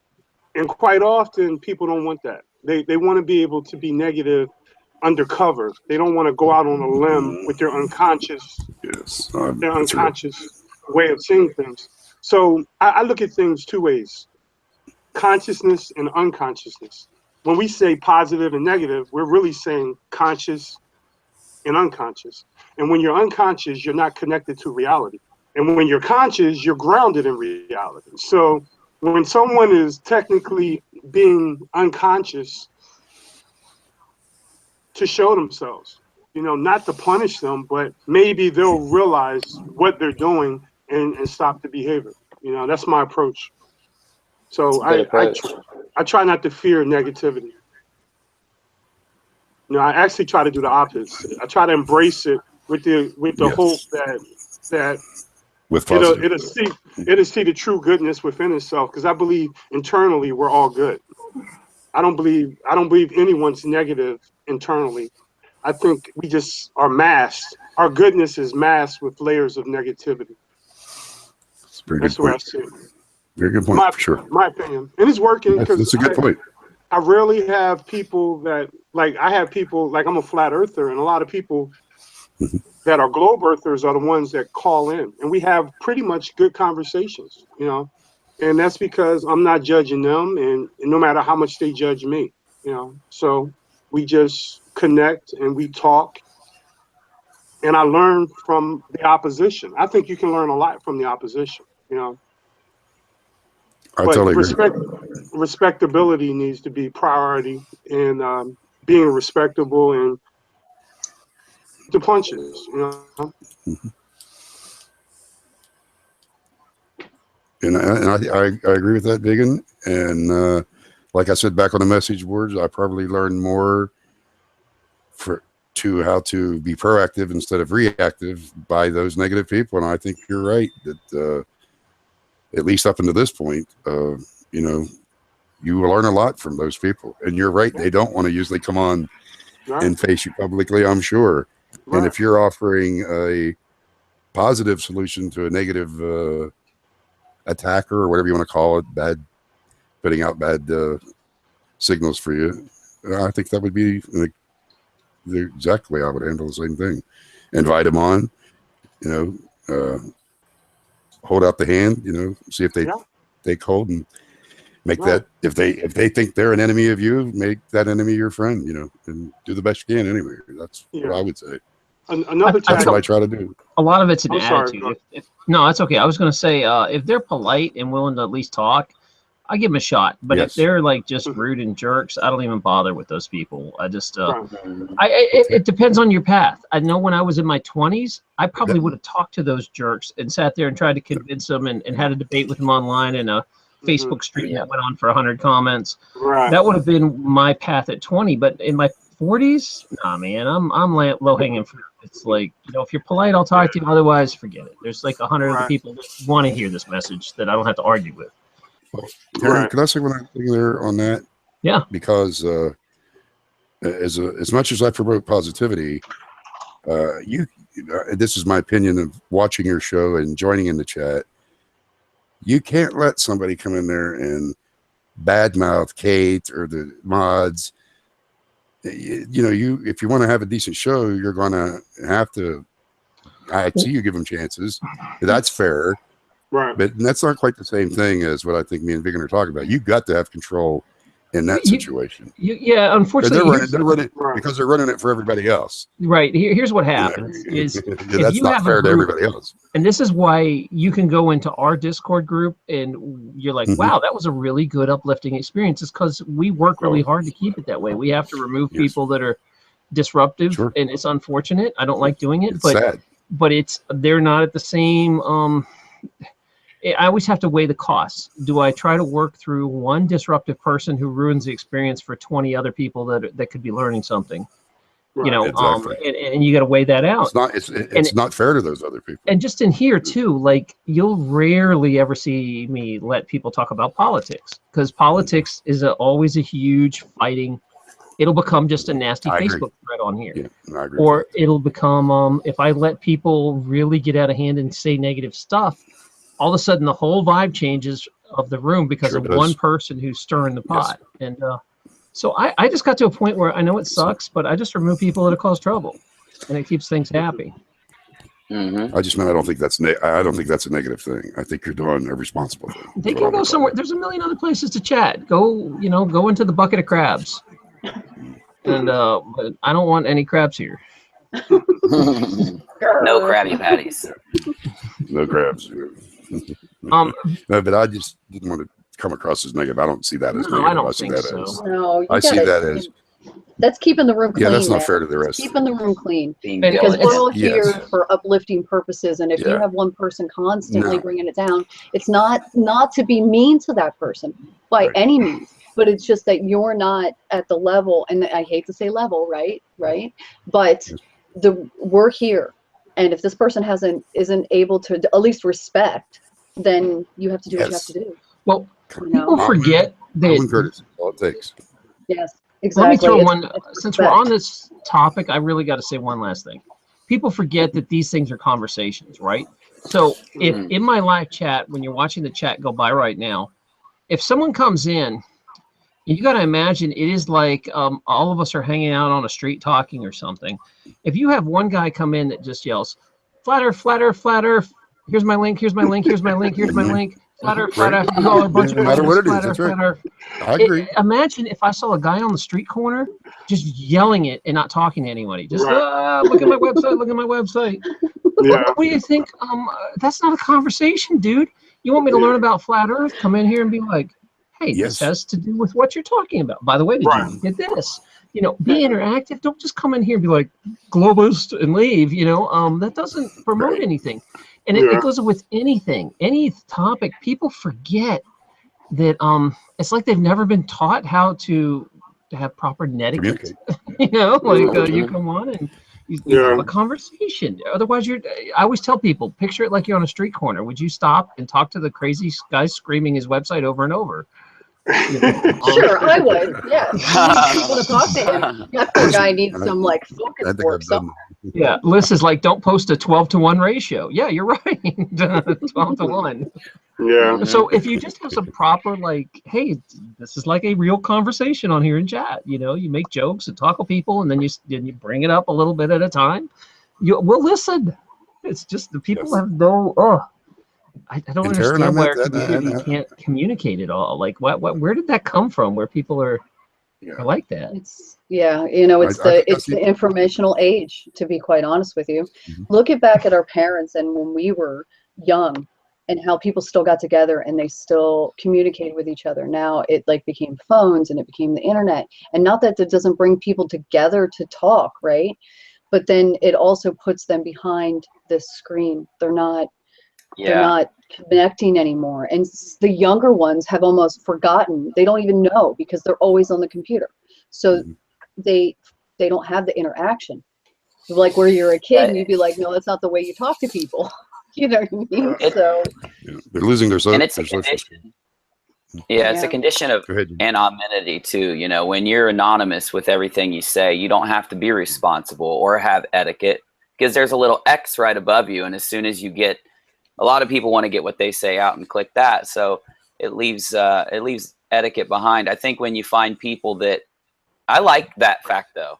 I want to at least add it into the conversation that I like the fact that people around here can be completely anonymous and then, you know, be completely just have no etiquette and no manners towards us. Because it makes all of us have to make a conscious choice to be this way. So, I mean, we could easily be that same way, but we're not that way to each other. So I think it adds a level to the fact that we are respectful with each other. Yeah, Personally. I think it's a difference between being disrespectable. I mean, being disrespecting and being disagreeable. You know. Oh yeah. Oh no, vegan. There's good things in debate. You know what I mean? Yeah, sometimes There's great things in debate. Sometimes I think it gets blurred by some people that feel that opposing views are not acceptable in a particular environment, you know. And I just embrace opposing views. I think that you're absolutely right. I'm of the opinion I can talk about anything. I don't care what it is, and not necessarily embrace it. You know, philosophers said that. Was it Socrates or was it Plato? One of them said that you should be able to talk about any topic in a dignified have a dignified discussion on a topic, and not necessarily embrace it, not necessarily agree with it or not. Just tolerate. I just tolerate. Yeah. That was my point earlier. Yeah, that's right. Good. Yeah. So a lot of my approach is not necessarily to deal with the disrespectable people. The people that are disrespectful, yeah, you got to deal with them. You know, they're being disrespectful. They're attacking people, calling people out their names or whatever. Yes. Yeah. But sometimes I think just the people that disagree with you get put in that same category as being disrespectful. And I don't think an environment where those people are kept out is a healthy environment. I agree with you there. I agree. Disagreeing is fine. That's what I mean by other paths. That's their path. Disrespectful is not. You know, it ruins it for those that are trying to fellowship or talk or communicate. And at least they don't have to be agreeing on anything. I've been on Discord. I know people don't agree, but they're very respectful. They usually will say, "Look at it from this position." But if you come in and tell me you're going to hell because you don't see what I see, no, I'm not. You know, I'm not really going to down right there.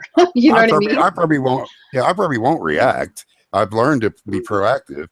But if you want to come down with me one-on-one, then I would debate you. And I agree with you there. Even with you, Turn, in that case, no, you can't allow it on the show because it disrupts it for everybody else.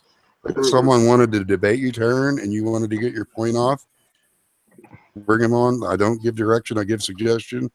Bring them on. Bring them on in Discord and debate them one-on-one.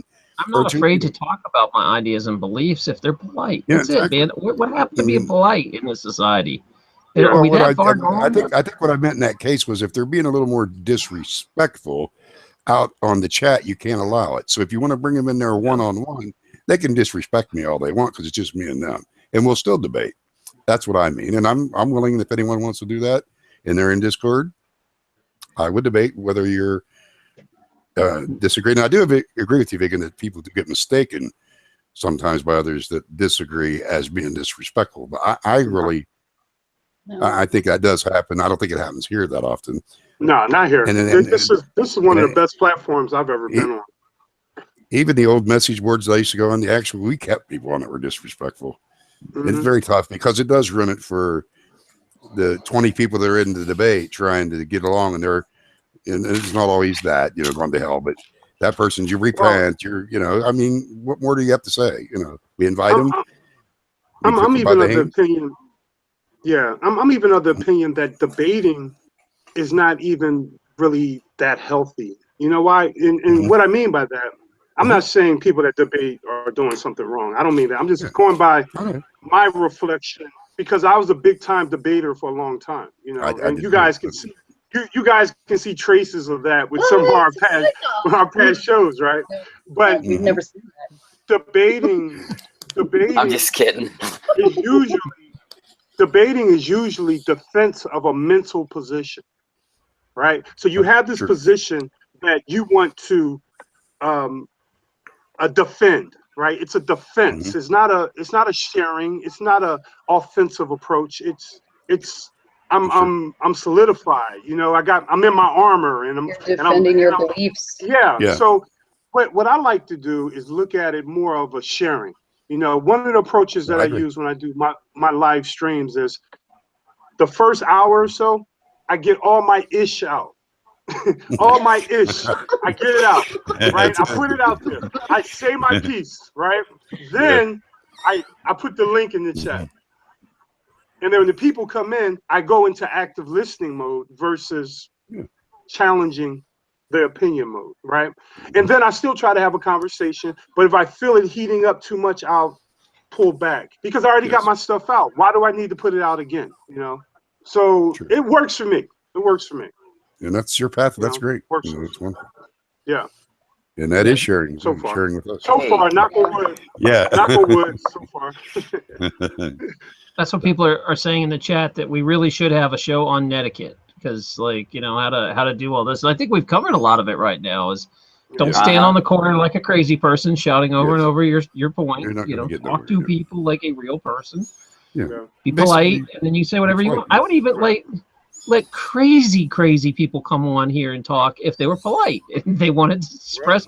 Sure, let's talk. I mean, I would let people on this show that no one would let on, probably. You know, and I'll let you on. Sure, you've been, you know. Me. You did that with me. Pretty much. You were nice. You were smart enough to be polite. That's it. That's right. Yeah, you seem to get more from polite. Yeah.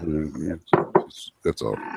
There's a polite way to do it. Don't they say that thing about sugar or honey? Don't you attract more bees with honey than you do with vinegar? Sure.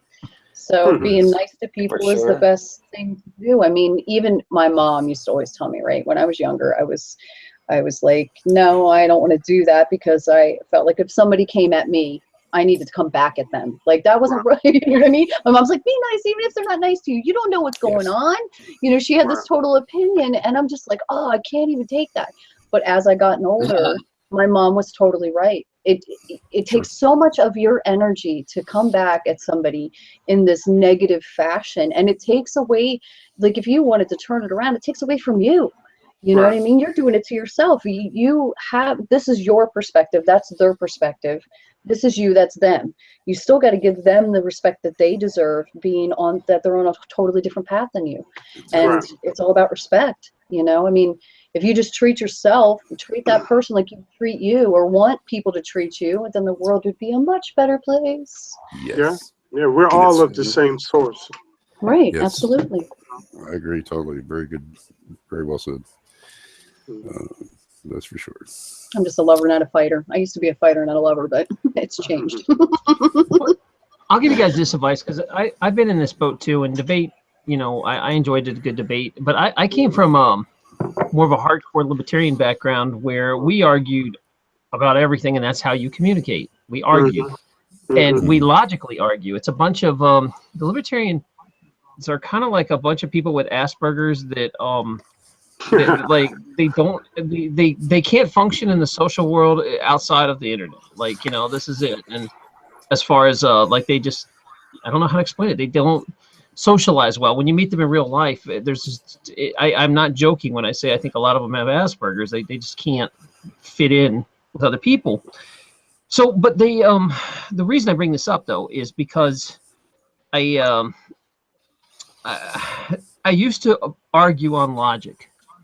And I'd be like, here's this point, A, B, C, D, E, F, G. If you go with me, you know, and hey, you go for more freedom, you get all this compared to what we have now, which is A and B. You know, look, we get A through F here.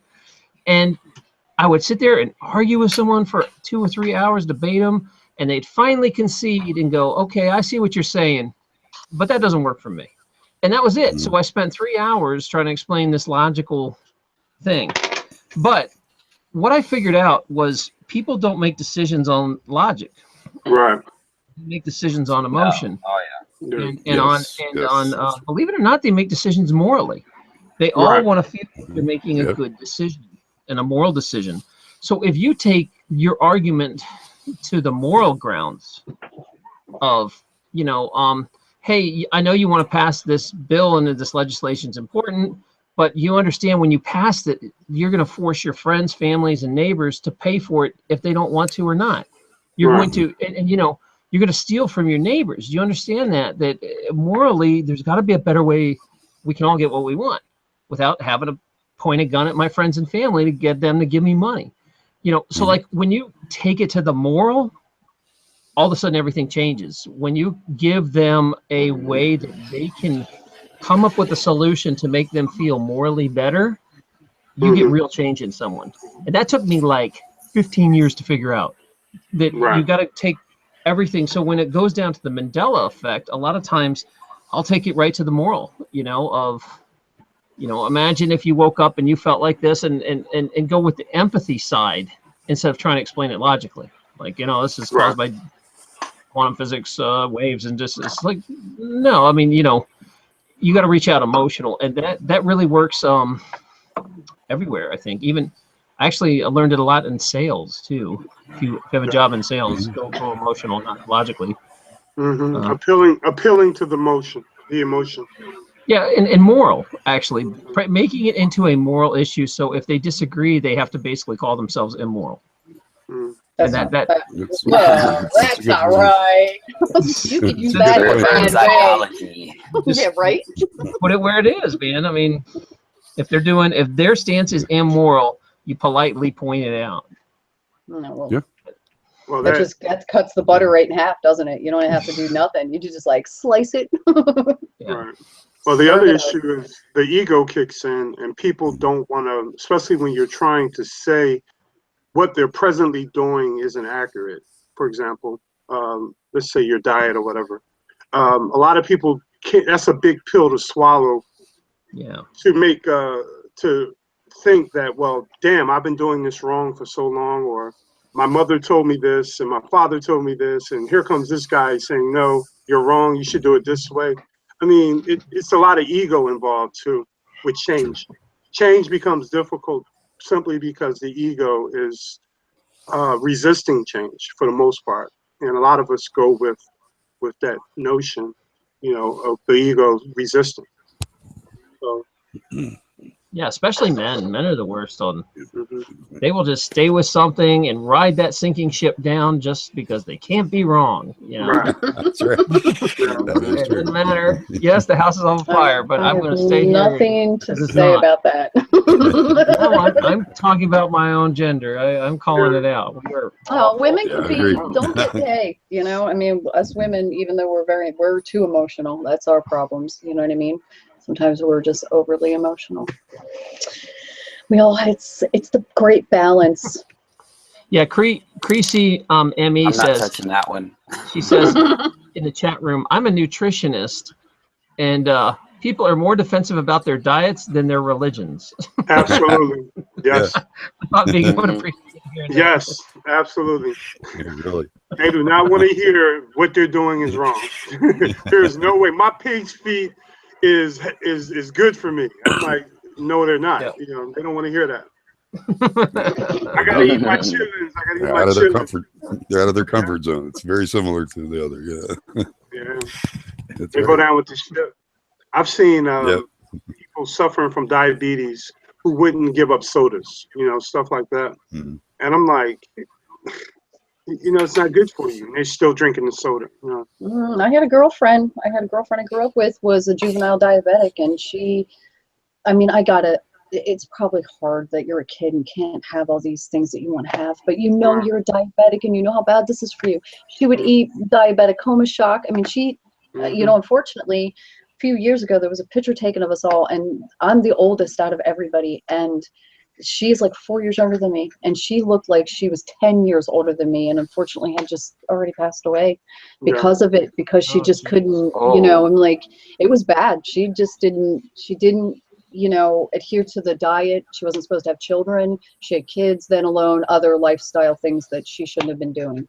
So it was, you know, a combination of things, but absolutely vegan. You know, people don't want to hear that. If I became diabetic, I'd be stopping every sugar that I eat. It'd be hard. But you do it because you want to live. It's survival, right? Yeah. Some of it's like addicting, like sugar. I mean, it is absolutely. Yeah, I think a lot of it is actually drinks. Chemical addiction and hormone imbalance will make you go crazy with your eating. Absolutely.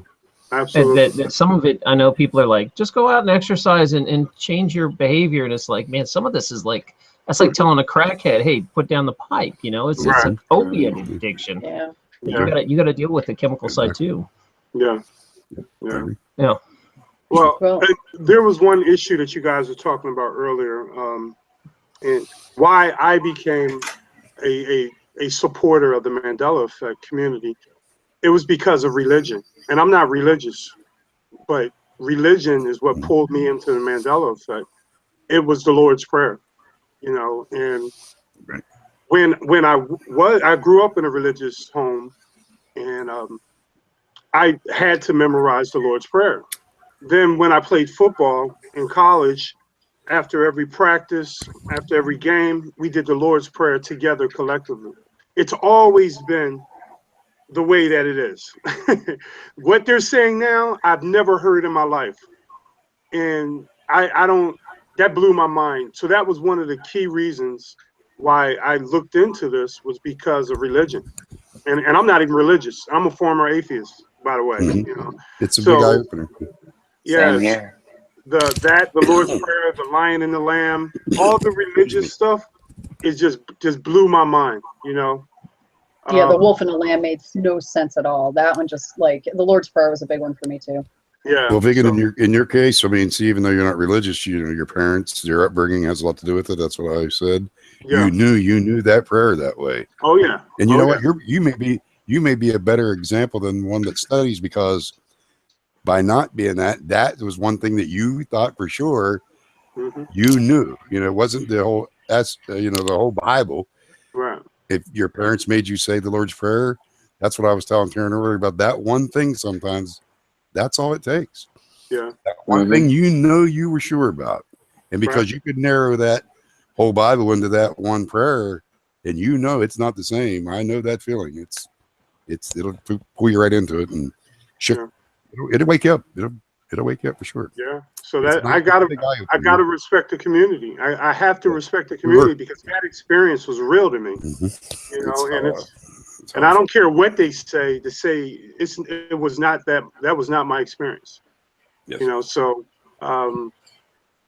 it No, doesn't that's- even sound right to me anymore. Right. So that's what I was saying earlier too. Yeah. So when you see others that you don't, I see some that I don't see, but I have to give them the respect that they're seeing something that's. Well, I that got I'm a just new I'm one not for you connecting guys. with. Okay, Burma. I'm sorry, Magi. It's I have a new one okay. though.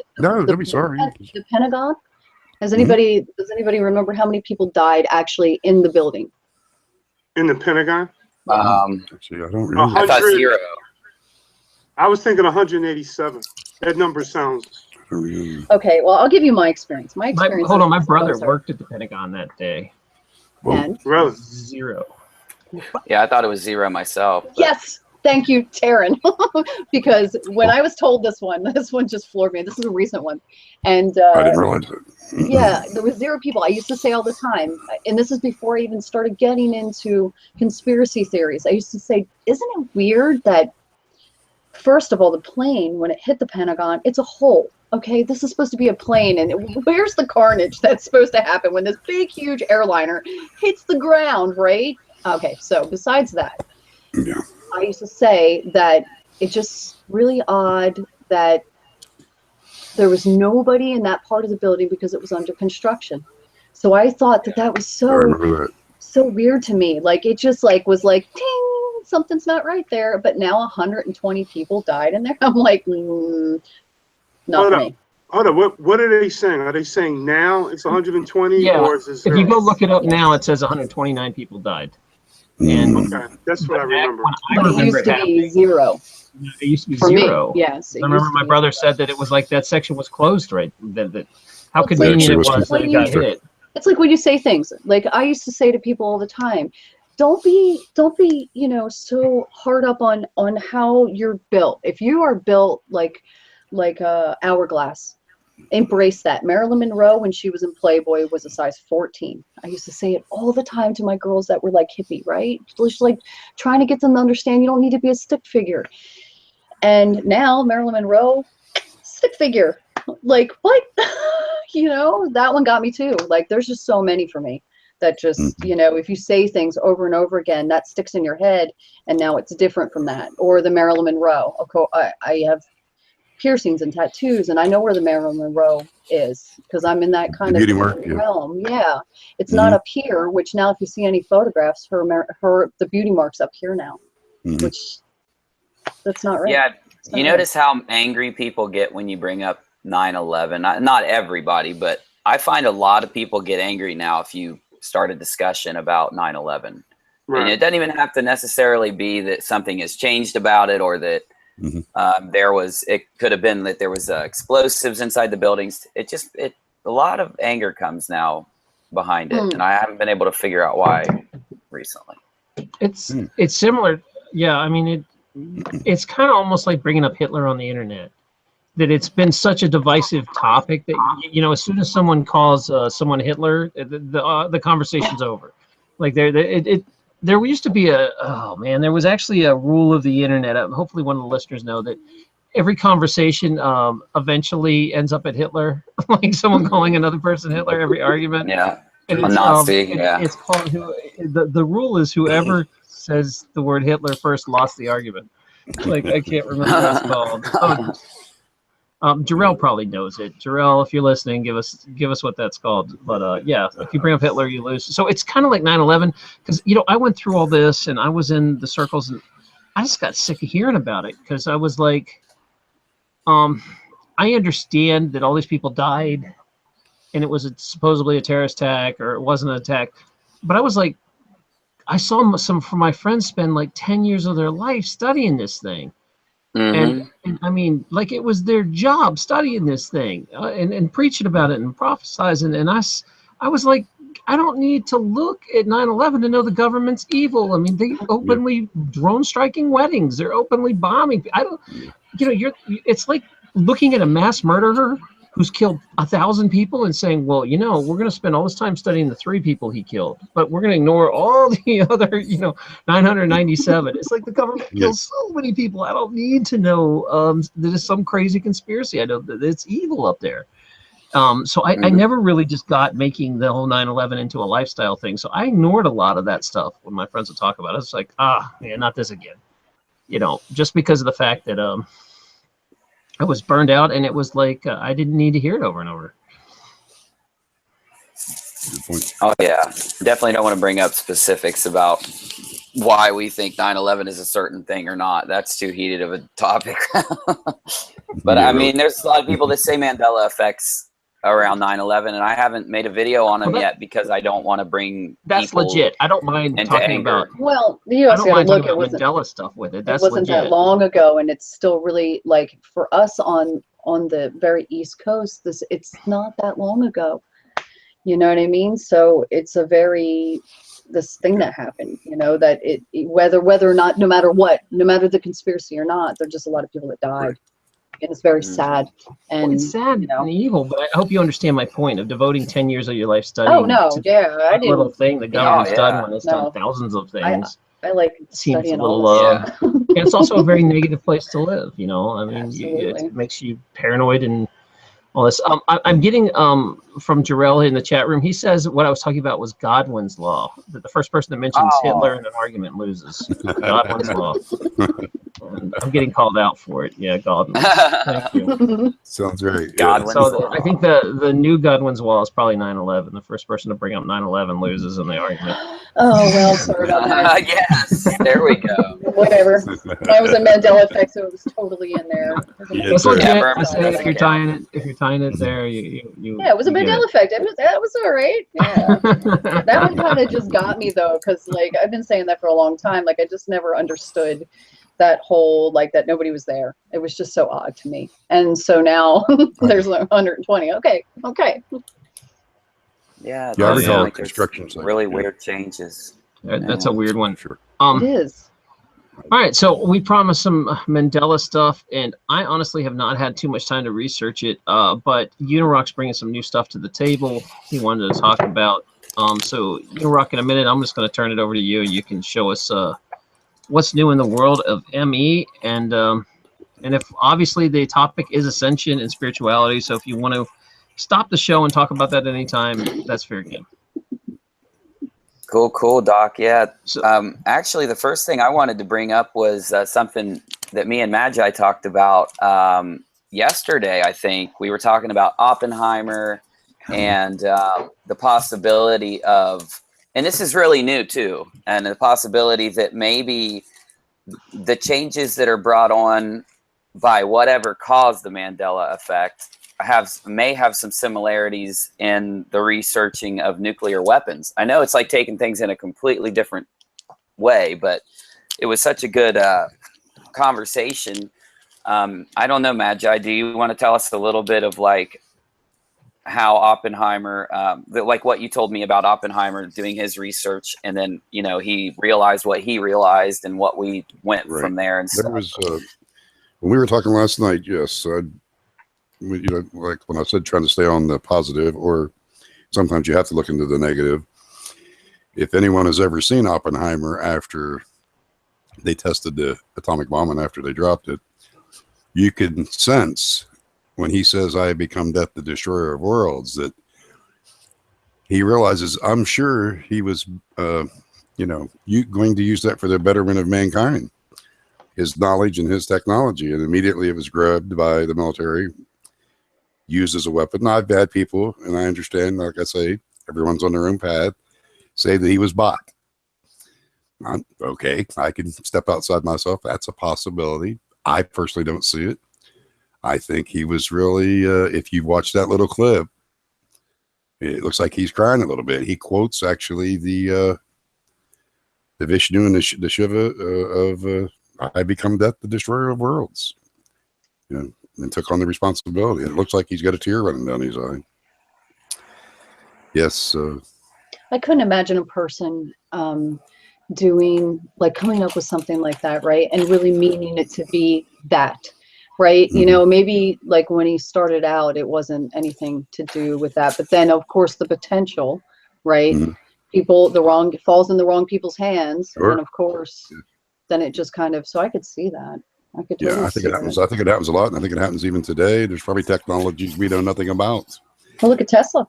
Yeah, exactly. That's a reason why they kept him out of teaching our schools, and why Edison was raised up so high, and exactly. Not that Edison didn't have, you know, all these inventors all do have their own, you know, platforms, but to keep Tesla out, that really gets me. That wasn't fair. Well, that's why he was amazing. That's why when I went into the CERN, you know, I made that same mistake. You know, I got in there and went negative immediately. Was letting people, you know, influence me, which I rarely do. I was taking it in as brain food, and there you go. I became attached. I'm far from perfect. And then I started thinking about, you know, maybe there's a positive side to that. And are we going to have to make we're gonna have to make CERN the new Godwin's law of the ME room, like the first person to bring up CERN when his argument. I know. I hope just not. Actually, Doc, it's not just CERN. Even the D-Wave, you know, even the D-Wave computer. My point is, I think the point was is it nefarious, or is it possibly something they're doing that's a good cause, or is it by trial and error and accident that now we're seeing the residues from something that they were dealing with? I don't see nothing wrong with researching them. I'm saying, I told you where I am on it. I think it's a spiritual awakening, but I still, in communication and fellowship, people like me and Uni were still talking about that. And yes, I think those things are very important to bring up and recap on, you know. What about all the, we have the Hydro Collider in Switzerland and France, right? It's like in the two. All right. Now, I knew about that one way back. I read Dan Brown, Demons and Angels, and I read the Da Vinci Code. They're just phenomenal books. I'm not a book reader, but they were page turners. And he puts like true stuff in there. Not that the story's true, just that there's facts that are true. So that introduced me to CERN. I never heard of another Hydro Collider anywhere else. And now there's how many all over the world? There's ones here in the US. What you would think that would be news that everybody would be onto, especially like Texas. And how many other ones are there? Does anybody know the number on that? There's a lot. I know that much.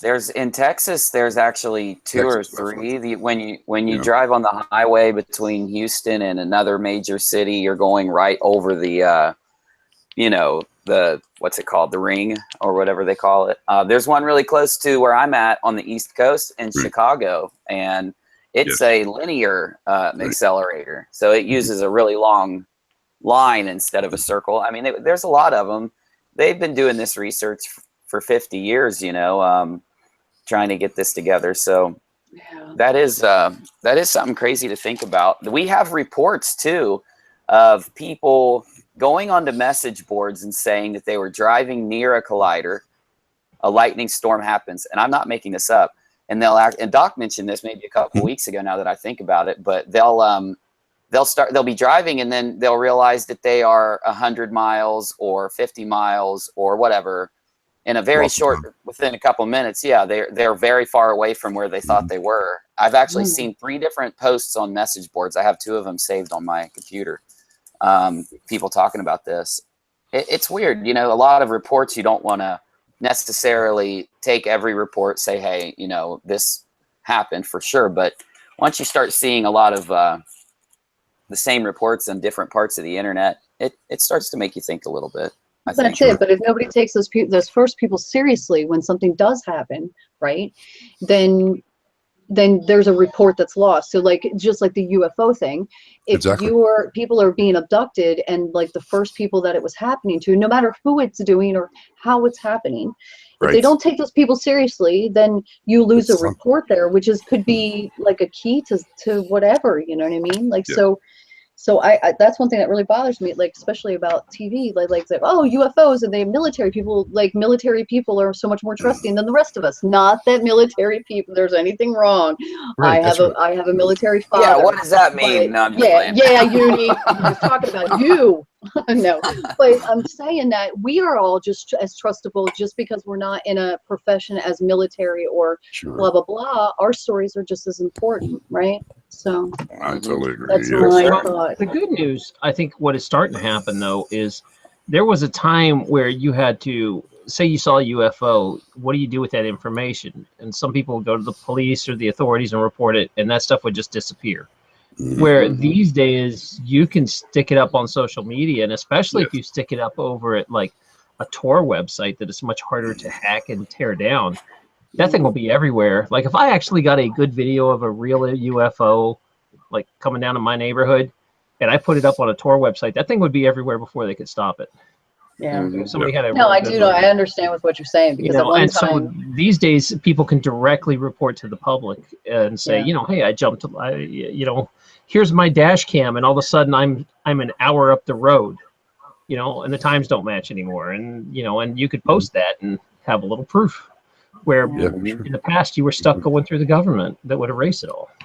And it's important to realize there's probably like 50 other people who have experienced the same phenomenon, but they're scared to even come forward. I mean, some people do go straight to social media, but a lot of people worry, what if my mother sees this? What if my best friend sees this? My work. My work, anything. So I think that one report is significant in itself. You know, I think that's carried over to the Mandela Effect to a certain extent too. You know, oh, what if people want to think? Well, in my case, you know, I really don't care what people think in that case. And I want to say something else, Uni, when you mentioned UFOs, that I found, you know, a connection. People that say they're abducted pretty much describe the same thing. No matter, like Burma said, whatever it is, I don't know what it is either. I got my own ideas and opinions, but I find it odd that their reports and their experience is very similar. And I see the Mandela Effect when we start seeing these things, and they're very similar. And I do see a connection there with the UFO abduction and this Mandela Effect, in the connection of the similarities of the people's abduction experience. We've actually started to reach out to people that, people that say they've been abducted, and we're starting to ask them if they A, believe in the Mandela Effect, or B, you know, like if there's a correlation, if maybe people think that believe in Mandela Effect more after they report an abduction, or what they think in general. Sure. We've had this crazy theory come up that maybe that could be a factor in, you know, there might be a similarity there, is what I'm trying to say. I know it's Sure. crazy, but Look at the Mandela effect and how many of us are empaths. Yes. I mean, that's got that's some a weight huge to it. connection. You know what I There's a mean? huge Yeah, connection. it's got some weight to it. Not that other Sure. people that aren't empaths aren't experiencing the Mandela effect, but Well, it could be like the wave to wake the next wave up, maybe, Yeah, or and help the next wave that's coming in, right? Yeah, that was my point with Taryn when I said that it's a fellowship. And you have a lot of people back there that they're not of the same religion and they're not of the same faith. They're from science. They're from all over the place, but they're all cordial and they're all respectful. So we already have that connection right there, at least at this place. Like she said, there's one connection. And like in Uni's case, what I was talking about is when I listen to people's UFO, whether you believe it or not, I mean, I don't know what to say there, but when you hear their reports on the abduction, it's similar. They're the same story. They go through the same process for, that many people prior to the Mandela Effect. I remember hearing that, when they describe their abduction case, it's very similar to the next person that no matter, and they're coming from all different backgrounds too. Right. They don't seem to have anything, special there. It's coming from all different backgrounds. I've looked for those ties. Do we all have, this belief, or do we all? It's very hard. The closest thing I could is to verify what Burma said. It does seem that way. That is that's the biggest. Go ahead, Doc. No, I was going to say I ran some polls just to try to figure out what we had in common, and it was pretty interesting results. But a big one was overwhelmingly people were empaths, and they distrusted the government. Those were the two big things. Amazing. I saw that. Those were the common denominators. Yeah. Well, that's all of us. No, it's because empaths are more they see more outside the box than other people do too. You know what I mean? Like if you're like an antenna as an empath, and if you're feeling all these energies coming in, you have no choice but to look at everything that's around you. I mean, not to say that we can't be sometimes like very like in a path, but a lot of times we're the ones that are always out here where everybody's standing inside here. You're right? shifting, yes. You're shifting around. Well, define empath for me. Not because, I mean, I understand it. I just want to make sure we all my understanding of how I understand it for myself is that I feel other people's emotions and other people's pain. Physically feel their pain, physically feel the emotions of other people. I always wondered why I felt this way when I went to concerts. I feel very uncomfortable at concerts. There's too many people, too much energy all coming in at one time. I can deal with small crowds, just not big ones. But I didn't know that years ago. But now, going through finding out about being an empath, and everything just made sense to me, and it came together, and it was an amazing realization, a very hard one at that too. But that's what I went off on a tangent. Uni, did that answer your question? Oh, for sure. Gussie loves the camera, don't you? All right, you get the lock on. Go ahead with the cat. Anytime your cat comes on, they get priority. That's right. Mine's on the. He senses when we're streaming. I'm telling you. There's mine right there. When I record, man, that cat used to come running. He just knows when I'm doing it. It was crazy.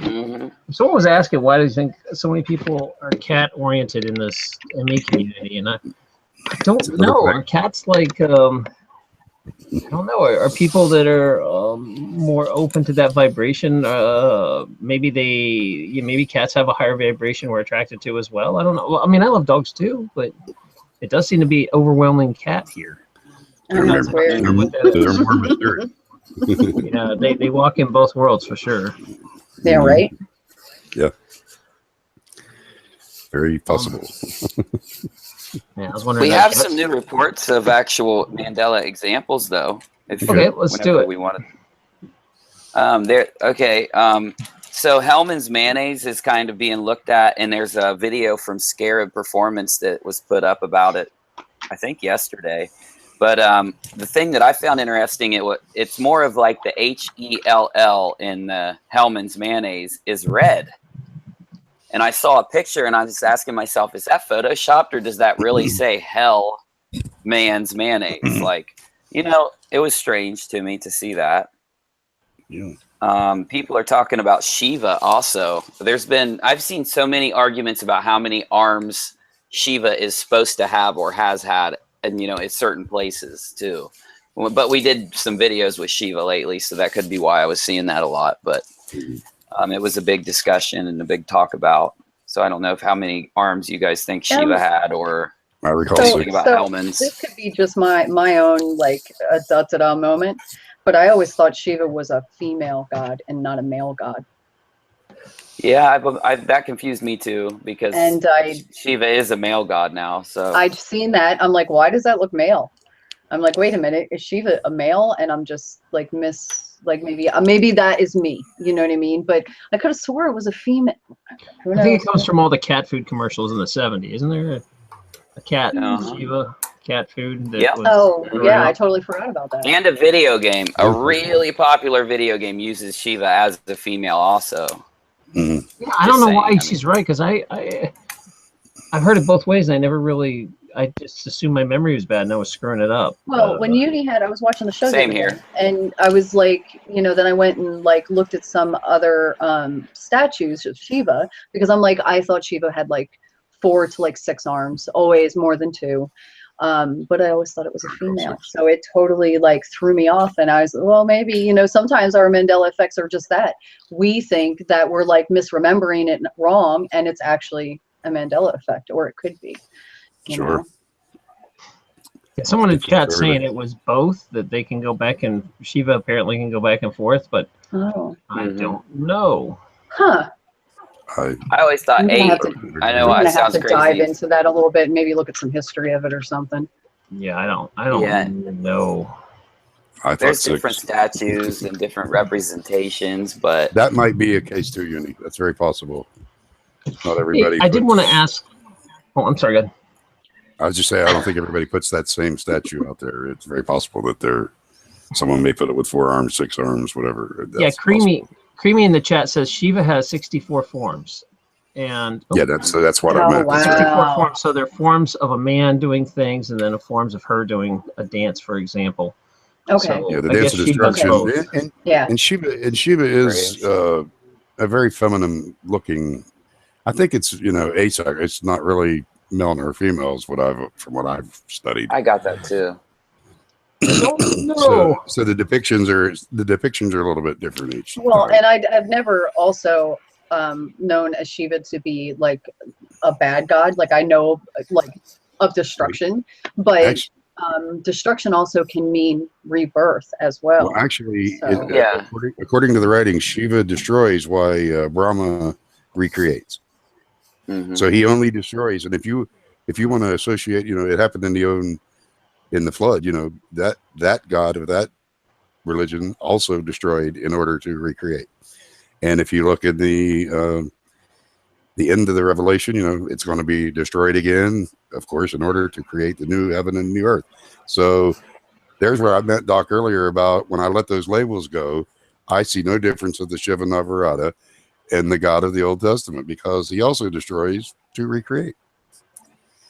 I mean, it's there. It's right there in the Bible. It's what he does. So now we just attach to the labels. I try to drop those labels.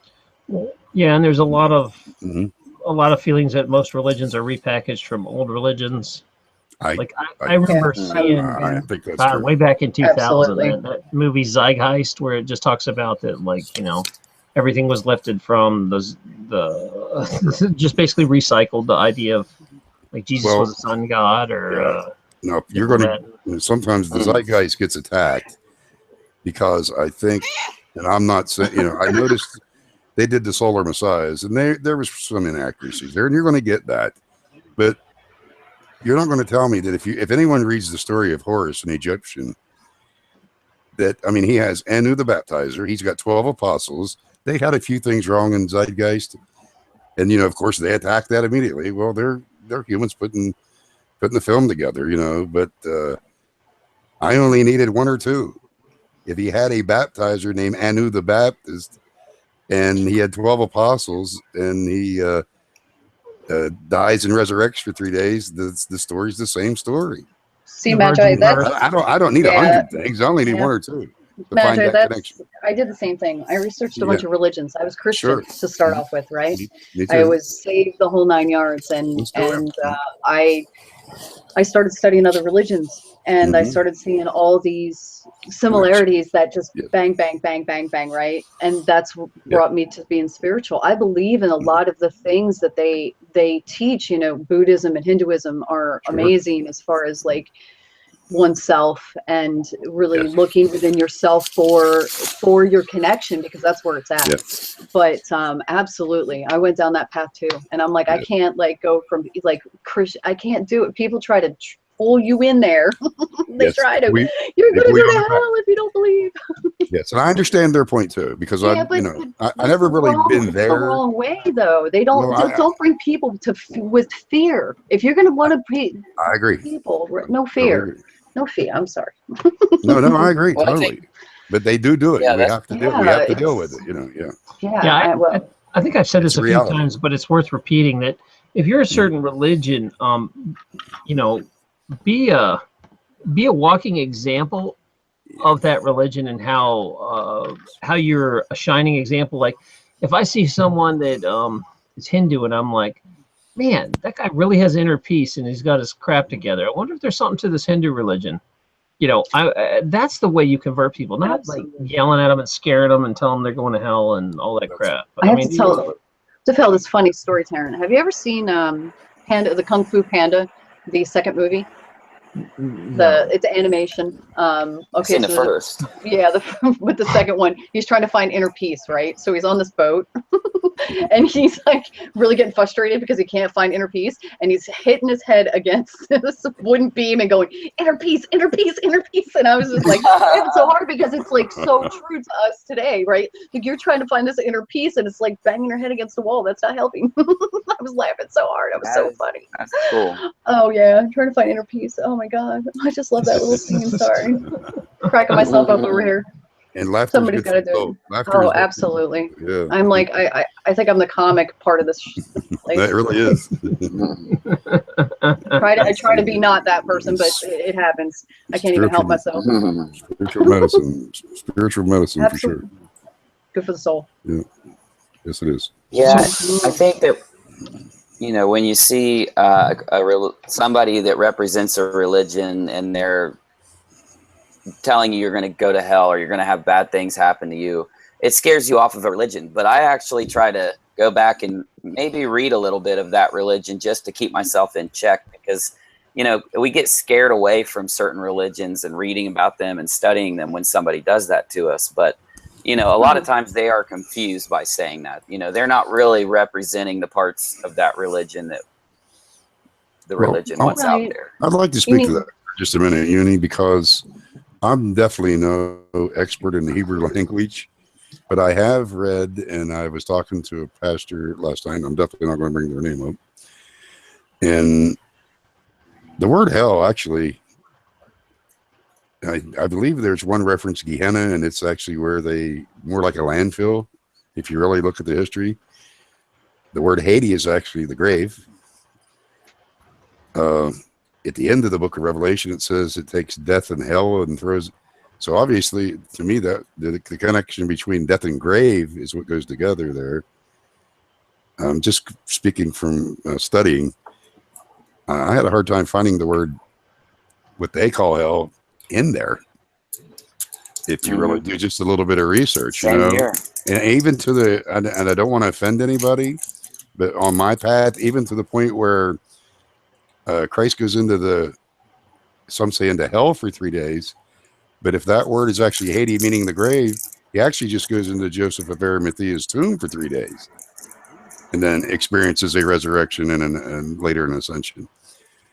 So I'm not really sure about this hell concept at all, to be honest with you. I think for my own personal belief, and this is not, you know, yeah, I just think that I don't, I think that a person can, if they die, they can make their own personal hell. If they're not good in this life, then they almost create that for themselves in the after, right? They manifest it. Absolutely.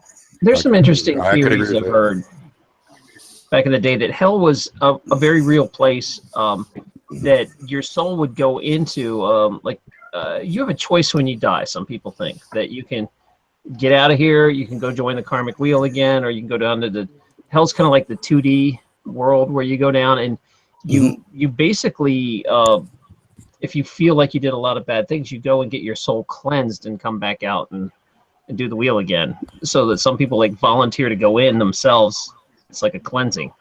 I can believe that much easier. I know it piss off a lot of people hearing that, but I'm trying to say, hey, this is some religious beliefs, and it was just an interesting concept of it. That it was voluntary of, okay, I want to cleanse my soul because I didn't do it right, and I'm going to go, do it through fire. And they go in and they do it, and then they come out.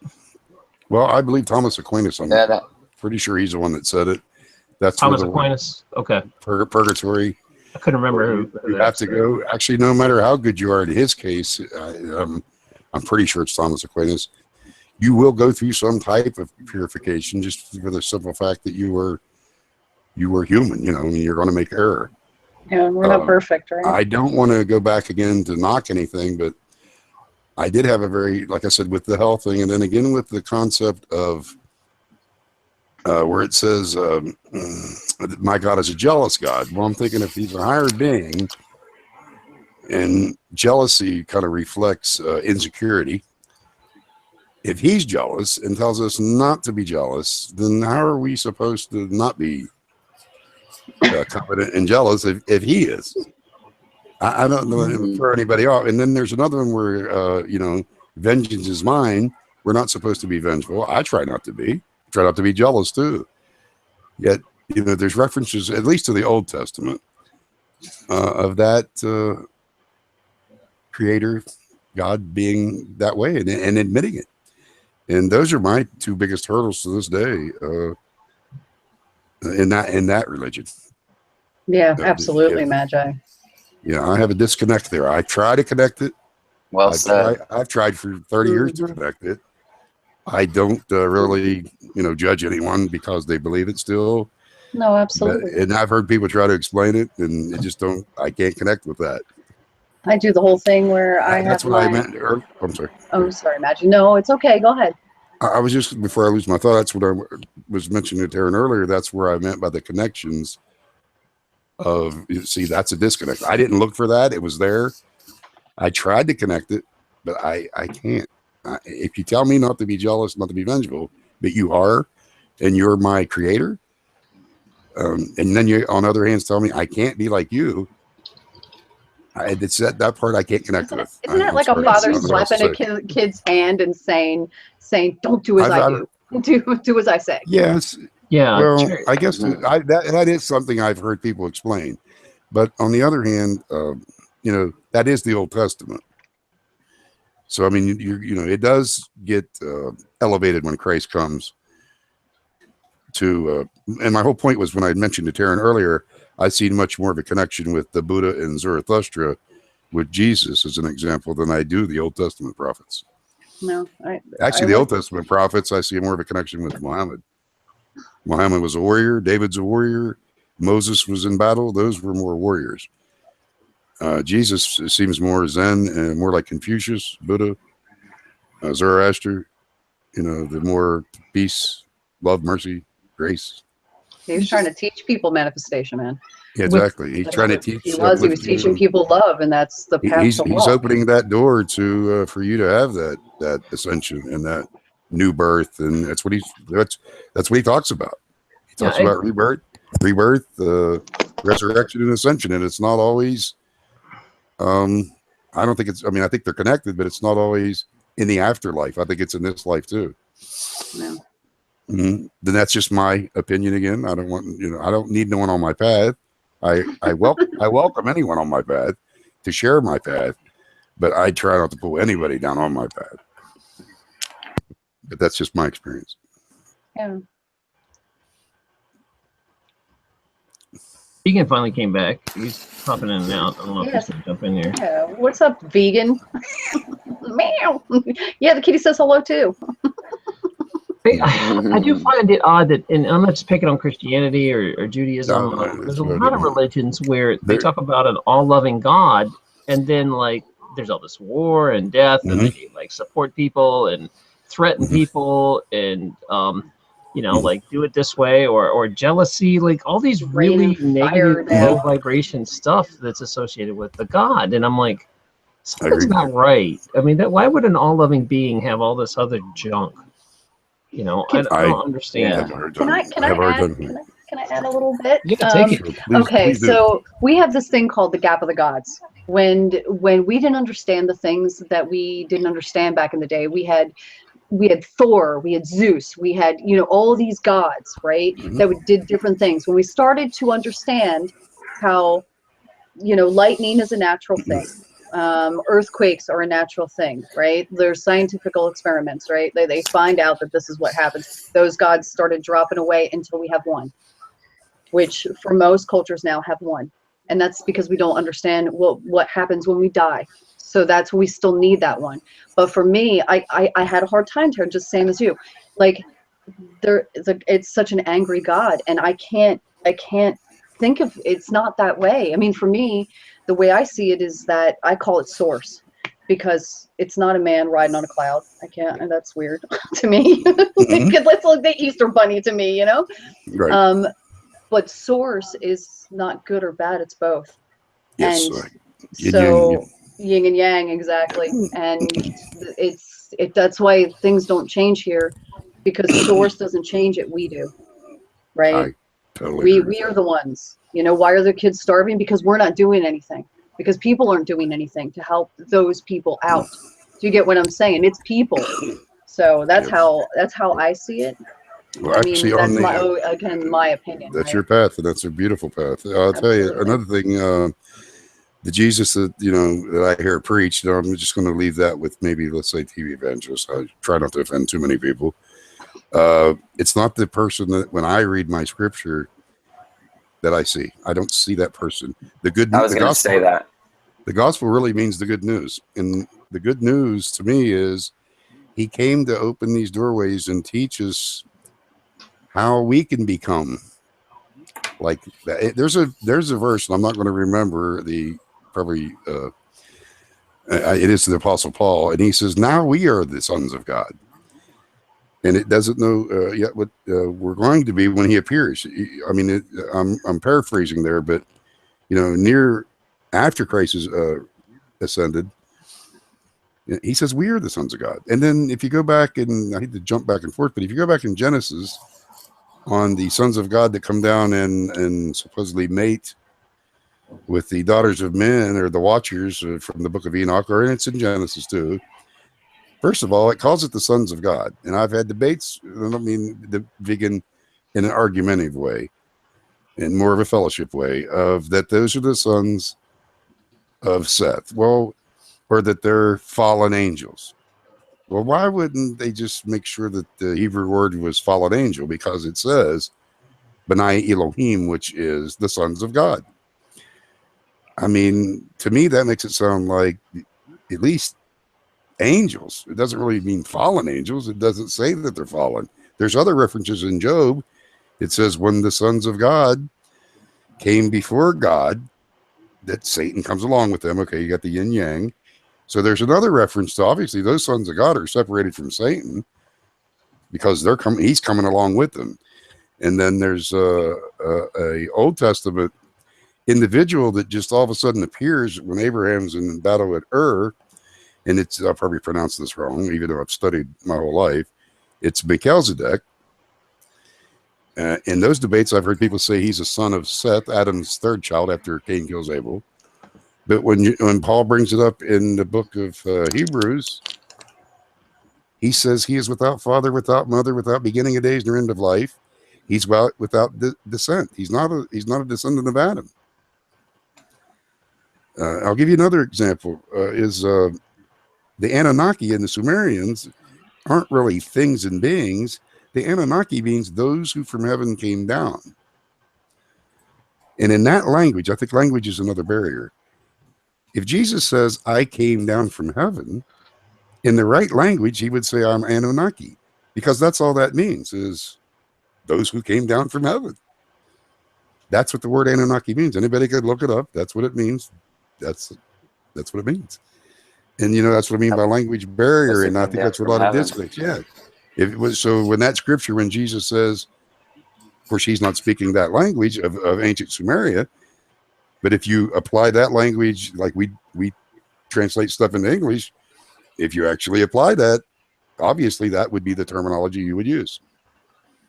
Those who came down from heaven. So when Jesus says, we know he was born of a woman, but he says, I came down from heaven. It's in the scripture.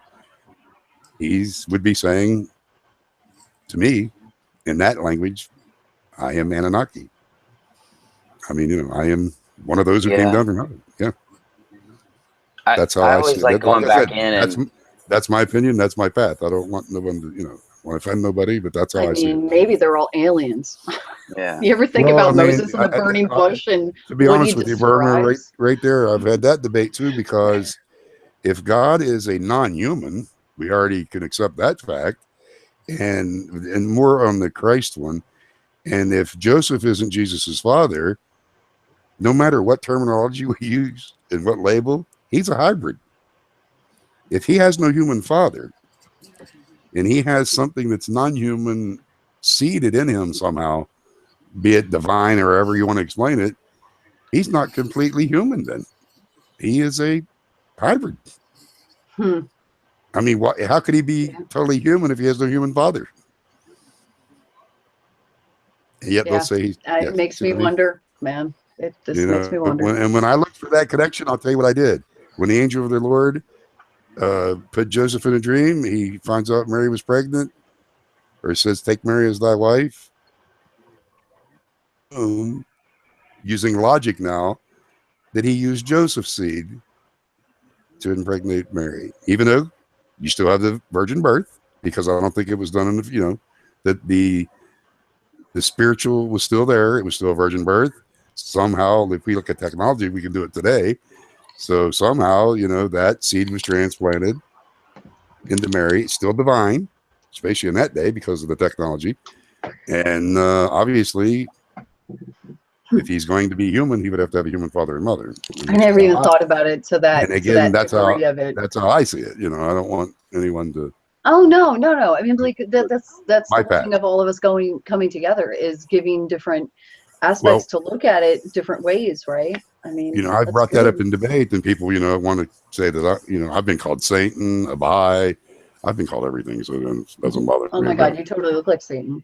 Yeah. Not really. Not really. Not really. You look really more like a Magi. That's what you look more like. More like a Magi. But I mean, my point was I was trying to reach out my hand and say, okay, I'll share on your path, and sometimes you get a good response and you get a proactive and not a reactive one.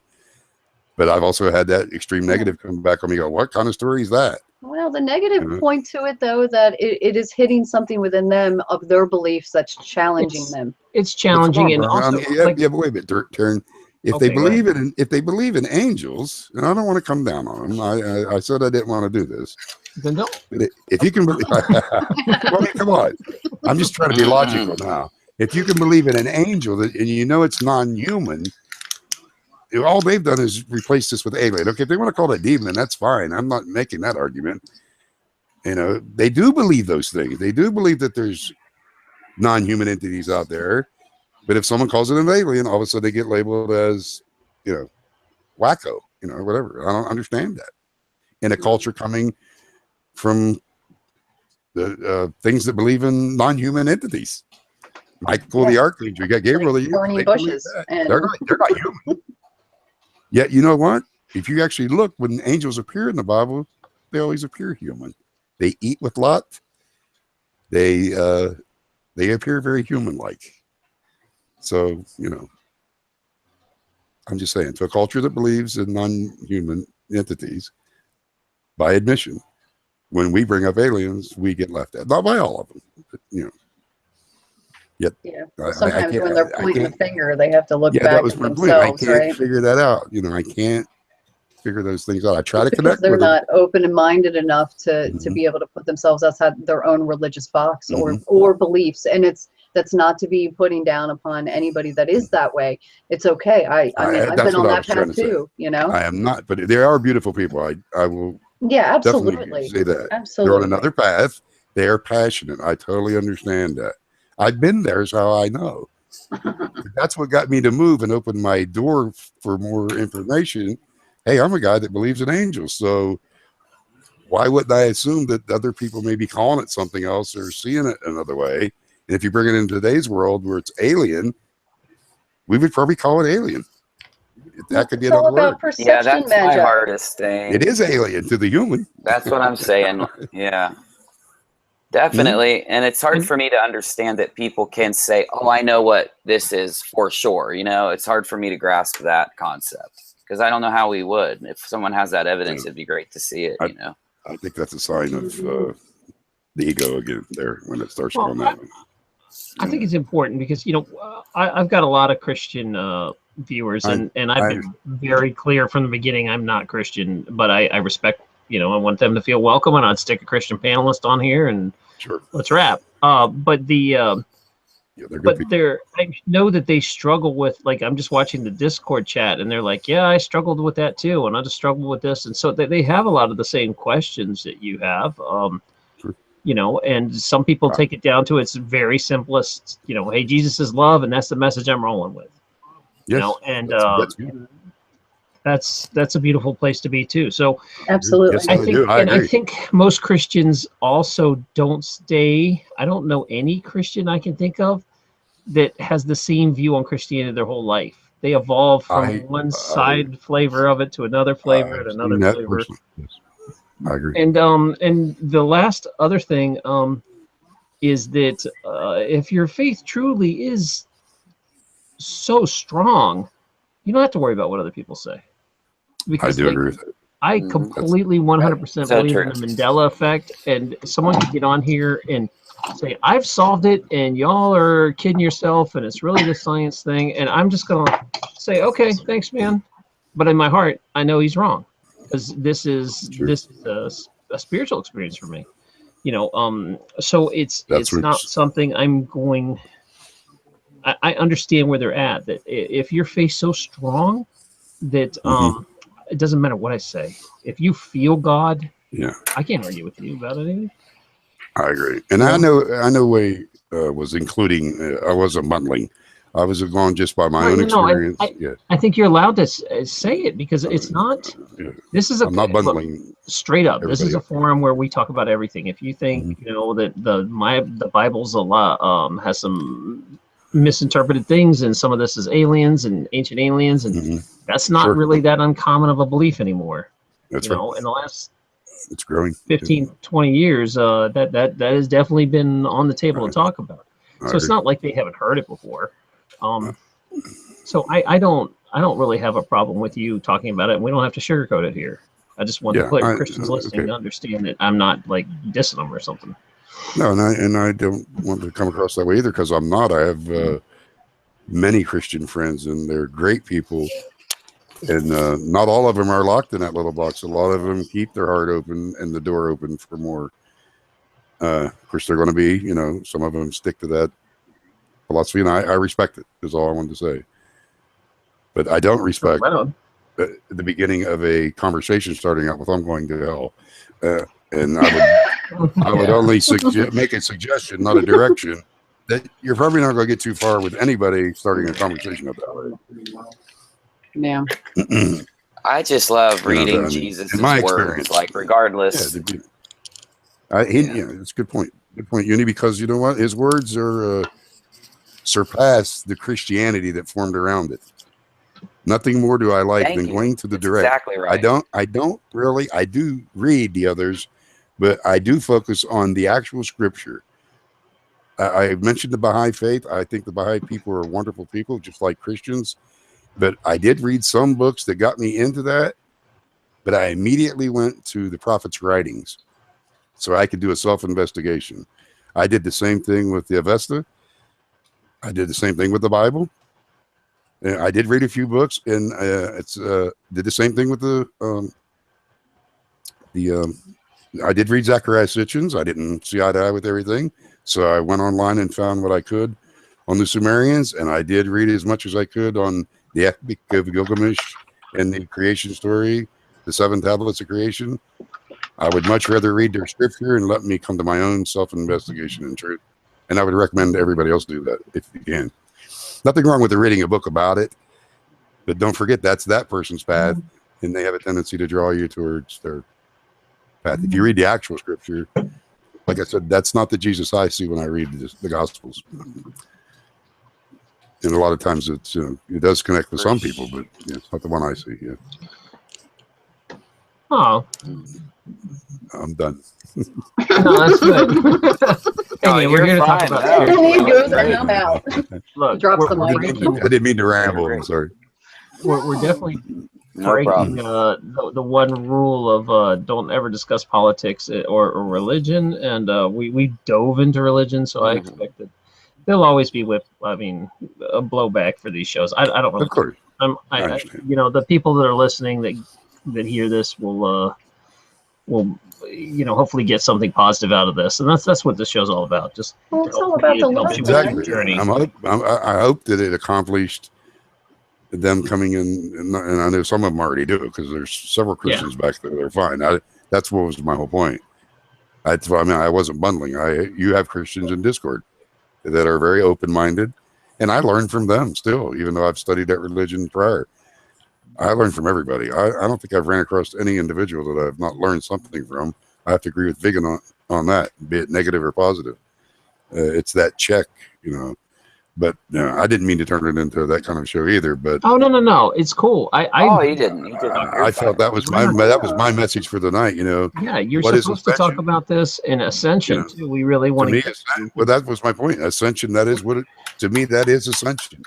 For that person that's going to be locked down in that box and not be able to open his heart up to a progressive nature and take on these new things, to at least, like Burma said, be respectful and just think how much the world would be if you could just be tolerant of each other.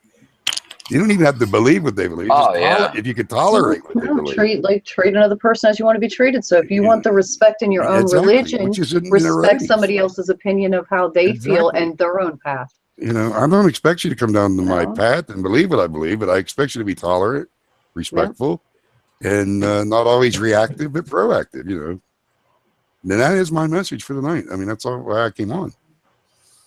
I didn't want to offend anybody, but if it does, I'm sorry about that. But I'm going to tell my message. You got to be true to yourself and what you're here for. Yes, I would have came. You were very respectful, and if listeners got an issue with this, then that's their issue. And they can. I would, if you want to invite them to Discord. If anyone's offended, talking to Discord and discuss it more. I'll be back there waiting on them. Yeah, for sure.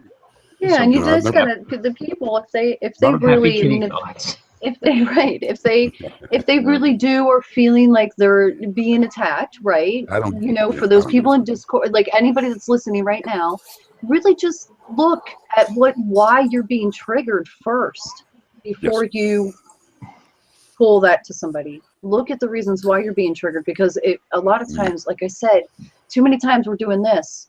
And there's so many fingers that we have pointing back at us that we really need to, if we're being triggered, then it's something within us we need to take a look at, and that's all there is. I don't know. I hate to be that girl because I think the feeling I'm the girl of the group. But it's true. It all comes back to that. It all comes back to the respect, and you got to have self-respect and self-love and give that to other people too. Yeah. And if your goal is to convert and give them the good news, I mean, come on, you're going to have to approach that conversation or that communication or fellowship with some kind of respect that you already know the person's not, you're trying to reach the person. So, again, I'm giving suggestion, I'm an invitation. Anyone that would like the fellowship respectfully, I have no problem with that. And I'm sure I'll learn something from them. I have all my life. Like I said, they're great people. They're passionate. I see their passion. It's a lot of it's passion, and it's I understand it. I've been there actually. Yeah, my grandmother. No offense towards anybody. This is no offense, but my grandmother was an Indian, and she was a Jehovah's Witness. And my father was like, "Please don't." He's like, he did not want me and my sisters, for my grandmother to do that, to try to bring us into that. My father wanted us to find our own path, whatever that was personally for us. And I mean, like, I have to be like, I'm so thankful for my parents for giving me that, for not I mean, pushing me into a certain thing, to letting me find my own path in that way, you know, because I think it's important. to a certain extent, I think Christians have done that on their own. If you look at all the denominations, obviously, if there's thousands of denominations out there, they've taken their own path. And so, I mean, I respect that too. Well, Burma, what do you see as Ascension? Because I never really asked you or any Rock what your belief on that is. Ascension? It's, I mean, I hate the word ascension. I hate the word, Then that what kind would of you thing. describe it But- as?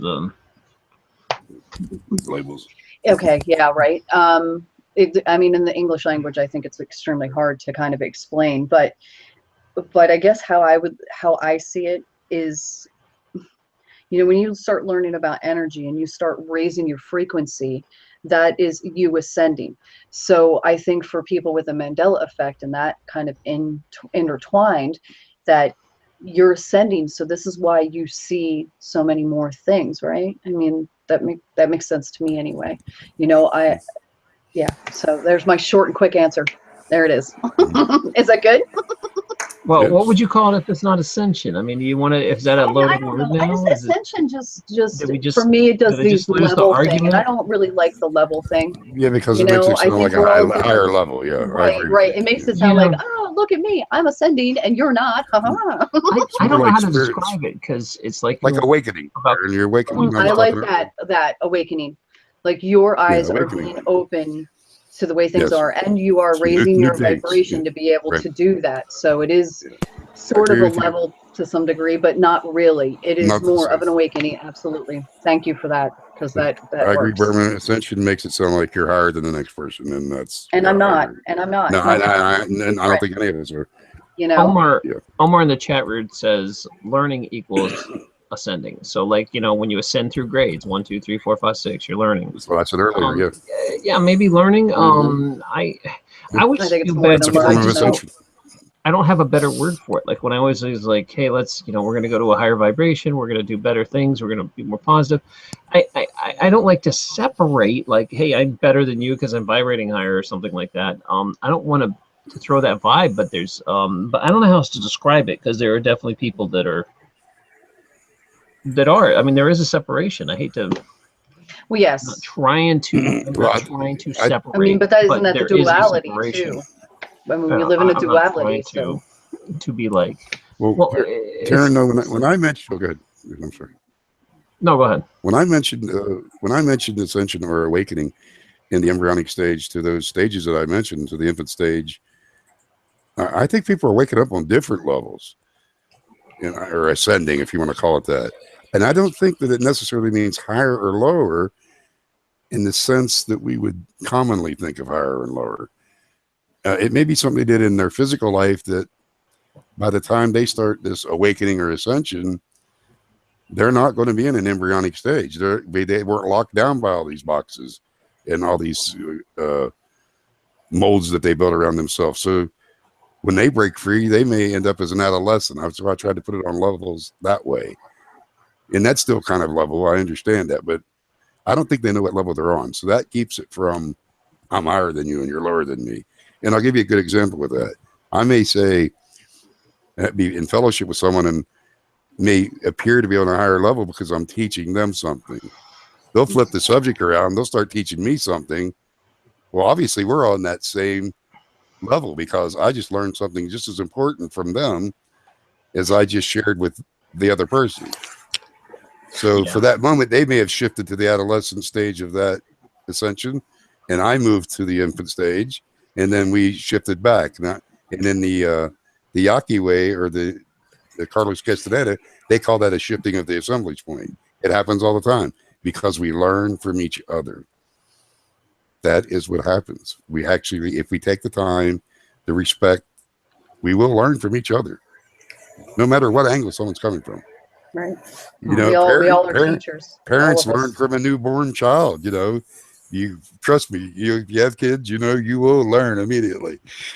You will be on a whole new learning process on new responsibilities. I've been there, so I mean, you do learn from children, and of course, you're going to mold that child, so you're going to teach too. But you will learn too. what do you think a better way of saying like a higher vibration would be? I mean, Sure. I don't want to separate us, but I do also want to acknowledge that there is people that are trying to go The a higher better place. vibration, I think, is okay. I Is think it the okay higher to use vibration, still, or because is there's it high vibration and low vibration, right? I I mean, don't know. Has but it that's been not a tainted at this point? separation, because anybody can do that. Anybody can raise the vibration. Yeah, because then you Go could go ahead. back to the Unirock, I think go ahead, Unirock, Uni, I'm jump sorry. in, buddy. For sure, You haven't had a yeah. word in like 20 minutes. Yeah. Go ahead, Unirock. I agree. I like listening. You know, but I think ascension is the word itself means raising into an important position or a higher level. But I mean, the thing I see is just somebody's, it's such a personal thing. Like, and I think religion is too. That's what always. Now, I love the ability to. I want to say the word worship, but I think it's too charged of a word. But I love the ability of being able to just talk or appreciate or show that how happy I am to even have the chance to be alive right now. I like doing that with other people, and I think that the idea of ascending is extremely important, but in such a personal way that it's really hard for us to express it and to come out with a good definition. But yeah, going to the next place in your mind, going into the next plane, I don't think it necessarily I don't think you can keep track of that between me and then between any other person. Yes, that's because perfect. it's such a personal thing. So I mean, like, my level of ascension could be like 1 to 1,000,000. I have to go over 1,000,000 steps just to get myself where I would be, to where I really understand how things are. Maybe somebody else only has 100 levels. It's just a different scale to judge it, in my opinion. But that's perfect. It's an internal, personal thing. Yes, that's very. So we should just call it like graduation. I'm going to get to graduation. You're further along than I am. Fine, Doc. I think the word ascension. I think most people know. He described it really well. Yeah. Well, it wouldn't be any fair or any fun if we were all at the same level. Now, would it? Exactly. Yeah, that's what I mean. And then there's days. I don't think it's being lower either. No, I just think we're all like this, okay? But we're all like traveling down, and some of us are like maybe doing a little of this, and some of us are doing a little of this, and That's right. Yeah. right? And like, just if you believe in like Buddhism, then the reincarnation thing, and I hate to say it, I really follow along with that. I think that we are. Yes. I think we're all reincarnated. I think that's where we get some of our knowledge, ancient knowledge that we already have in our heads that we use all the time that we don't even realize that it's from probably past lives, Yes. But again, my opinion. That's right. That's your path. And I don't think there's nothing wrong with ascension, Doc, the word, as long as people realize the ego don't come in and make you think that I'm the ascended master and that's everybody's beneath me. Yeah, we see a lot of that on that's all I was saying about it. Religious gurus and YouTube and gurus. I know all that to be humble about it. I mean, there's a humility that comes along with your learning when you're growing. And well, I think that shows how far you are in it too. If I think someone who is really, hey, I'm better at ascension than you, just saying that defeats the majority of the actual idea of it. So gurus maybe like that try to teach. And you see like a lot of Buddhist monks and Buddhist gurus, they teach without even speaking a word. And I really admire that. I think that's like there and what they do is like, just look, the hours of you'll get this meditation. without me saying a single thing. Yes. I mean, could you guys imagine sitting there for a couple hours meditating and not saying a word, like having a day of silence? Like, I could not talk for a day. There's I've done it once or twice. There's friends sign up to do like 2 weeks in silence, and then there's some people that actually there was a guy that came on the show. I think the lucid dreaming guy said that he had done months of silence or something. Yes, there is power in it would be silence. just like an hour would be amazing for me. When I sleep, that happens. Yes, even if you just sit in silence, it's there's power there. There is. Yeah, absolutely. You get in contact with yourself. Yes, for sure. Yes. For sure. Give me a second, guys. I'll be right back. What do you guys think of dreams? Can I throw a big wrench into the equation? Sure. What do you think about dreams when it comes to ascension or religion? I'm throwing a curveball. I just did. It's a big one. I think. Go ahead, Doc. I'll let you. take that first. I'm still torn on dreams because I feel like, okay, we're here to I'm from the that this is a fake reality and we're here for experience camp. So I feel that dreams, while your body's recharging, your soul wants to gather more experiences, and you're experiencing them by either creating a reality for a short time or jumping into other realities that are similar, and you're watching them or spectating them. I believe you're out collecting experiences when you sleep, and then you bring them back to this reality. So when we finally die and leave this place, you have a lot more experiences. That's my take on what dreams are. I don't know. What do you guys think? What was the question? I'm sorry. Good. I had to go take care of an ant infestation that was trying to get to my leftover coffee on my desk. They are having. Well, the question is, Unirock wants to bring it back to dreams. What is dreams, and if they have anything to do with Ascension? And I said that dreams were basically your soul going out and collecting experiences while you sleep, and as part of the Ascension process is why waste all that dead time while you're sleeping? Right. Recharging. You're going out and collecting experiences and watching. I think some of them are also very real. You're in other realities that are similar, or you're even creating a reality to just run a scenario and then it stops. I don't know. That's mine. Give it a shot. What do you think? Do you guys want me to go first? I can go first. I mean, unless somebody else wants to go before. Yeah, go ahead. Please go. I think almost the same thing. Like, I've had enough dreams to know that I've been to places that there's no possible way that I can know what the landscape looks like, yet I do, you know. And other days that I think that I'm working out my own stuff in my head. So I think it's a combination of two things. I definitely think sometimes I wake up and I feel like I've been working all night. Like, my legs and my muscles actually hurt. Like, I've physically been walking around, right? So that's my own personal belief. I think it leaves a lot of merit to that, because there's a lot of us that have. Now, I think people that can dream about off-planet things are amazing, because I never get off planet when I'm dreaming. I stay here for some reason. I'm connected too much in my body, I guess. But that's. Well, I hear people can like dual dream and jump into each other's dreams and meet each other in dreams and stuff like that. What do you think about all that? I think it's possible. I think if their connection's right, if they can match up on the frequencies, you know, and meet in dreamland, sure. I think it's a possibility. I've dreamt a lot of people. Some people I've met, some people that I have never met, some people I don't know at all, but yet I know them in my dreams. Like, I know them like I know people in my reality, like, know them. So yeah, I think that's absolutely possible. I think we're a lot more than what we give ourselves credit to, you know. Laura in the chat room says, I feel dreams and sometimes messages of answers to issues, to problems, or maybe messages from your angels. And yeah, some people do believe that, you know, there's definitely you get downloads of information when you dream. I know I did, especially right before I fall asleep. That twilight time is when I really kick it into full gear. So yeah, if you get information from your angels when you dream, I wouldn't doubt that either. You could go catch them in another reality and stuff there too. What do you think, Magi, the guest of the hour? I like. Oh, Go ahead, Uni. Uni, I figured it was your question that you'd get the end. Go ahead. Go ahead. Please, Uni. Go ahead, Uni. All I was going to say is this really weird thing happens to me where I'm not saying that I can see the future, but I'm saying I have a dream, and then, like, okay, the dream completely leaves me.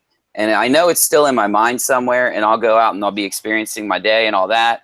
I'll see something like really that I think's unmeaningful, but something will happen. Like, I'll drive by a store and I'll see a person walking a certain way. It's not like something that you would think would remind me of the dream, but I'll see a movement, or I'll see a light, or I'll see something that's out in my, you know, that's around me, and it completely floods that dream back on me. And I'm like, I experienced this before.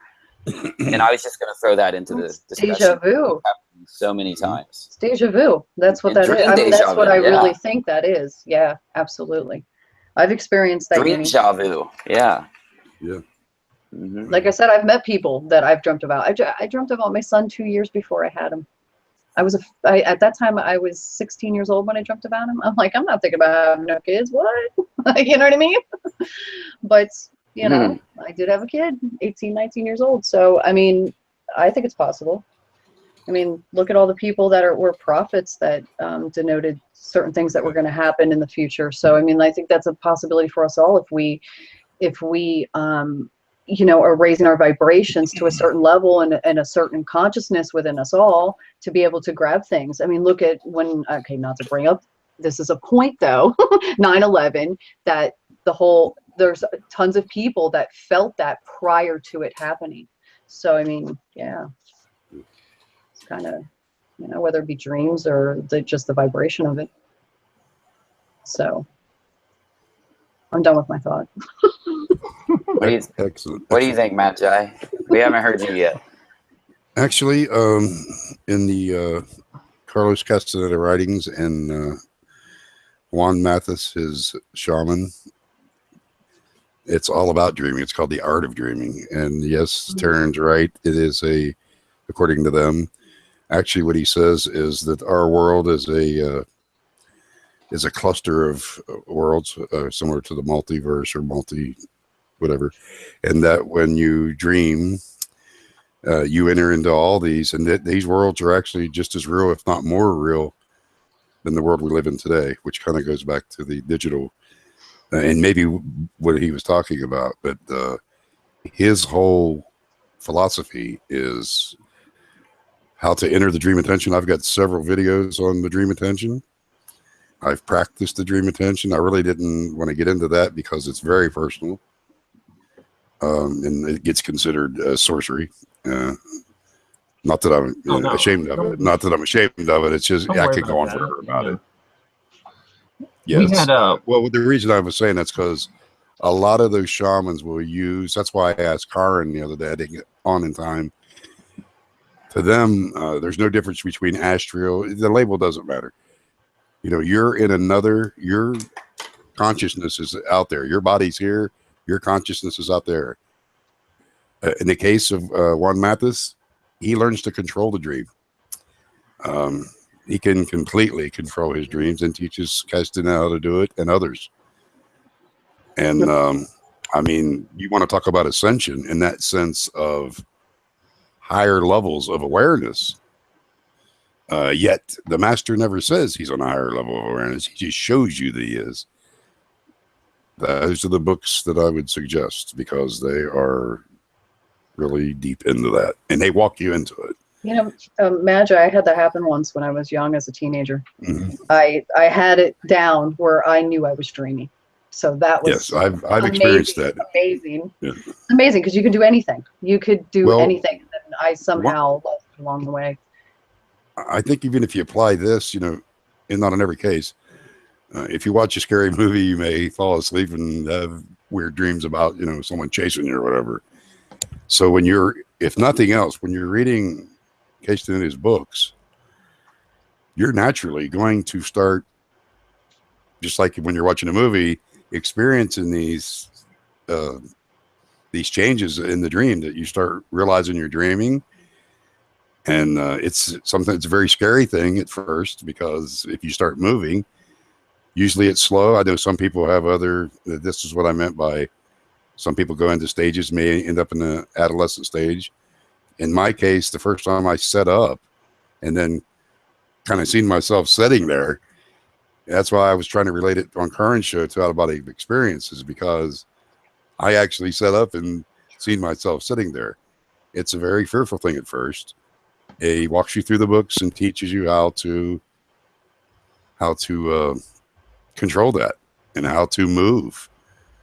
A big one is once you get up and move into the room, it's, you know, at least you're in the room, but leaving the room, you're worried that you can't get where I was. Again, me and my Pat, I was worried, you know, and I was very fearful. But to get back to the part of the reason it's sorcery, it gets labeled sorcery, they do use the peyote. But in the case of Juan Mathis, he only uses the peyote to break. Carlos is Catholic. He has to break that barrier to get him to open up and realize that these dreams, and something that I think it was Burma that said was very similar happens in these books. He'll put him in the dream attention. They will like turn into birds and fly out into the desert to this location. So when Castaneda wakes up after the dream attention, he keeps asking Juan Mathis, did we really go? Did we really fly? Did we really turn into the birds? And he's hounding him about it. And he says, yeah, you know, that world was just as real. Did you experience it? And he keeps hounding him. Did it really happen? He said, no, actually, you were in the creek and I was pouring water on your head. You were vomiting because he was under the influence of the peyote. But that next day, he takes him on a field trip to this location that Carlos had never been to this particular spot that he could have never been to. It was out in the desert, and shows him that he took him there in the dream attention. It's cool. Yes, it was very similar That's to what he really said. cool. Which triggered that. And the books go much deeper. I recommend them. Some people, of course. Yeah, Magi, later on, don't, I want to write that down. So for right now, Yeah, I like when we believe, get into right the now- Discord later. I believe Burma, those books, I don't know about every one of them. I can give you the right order to read them, but I Okay. believe they're online and you could actually just put the headphones on and listen. Oh, I know I'm pretty sure, because I know a friend of mine that I had turned her onto the books on one of the message boards had messaged me back saying that they were audio now. Yeah, well, I'm intrigued because when like I said, when I was younger, I was able to do that in my Mhm. dreams. I knew I was dreaming. I've Mhm. flown when I was a kid, you know, Yeah. and I mean, I did the whole like, which is really Yes. funny. I like took a couple Mhm. steps and sometimes I would stumble before I would be able to like take off. But there's nothing better than to be able to, I mean, now as an Mhm. adult of the things I've learned over the years, now it would be the time for me to like really do that, because then you can Right. learn so much, you know what I mean? Yes. Like, the Yes. possibilities are endless. Well, that's why the night when Karen was on, I asked her, and like I said, I got on late. Did you see a connection between hallucination, the dream attention, and astral? No, and you know, she explained it, and she's on her path. I didn't get enough time because that was what I was trying to find out from her. I know she's, you know, I can see that she was, you know, very spiritual. So I had no doubt about that. But I was really wanting to get into some more questions for that reason. Because to me, those things are just used as, you know, some people, meditation, you know, you don't need the peyote. You don't need what to show you how to, I mean, it's my opinion. It may take longer. I'm sorry. I was just saying it may take longer, you know, if you don't use those, because I think those things are probably speed up the process of breaking the wall down and showing you that world actually exists and is real, than if you walk through meditation and stuff like that. But I don't think you need the hallucinogens at all. They're there only to assist breaking the wall down, the barriers. But go ahead. Sorry, Taryn. I didn't mean to interrupt you. Oh, no. It's okay. Go ahead. You're the guest. That was it. That was what I was going to say, if you guys are interested in at least starting down that path without all that, is I had a guest on here all about lucid dreaming, Charlie Morley, and if you can find that show, it's very interesting as well. It tells you how to get started and just some tips.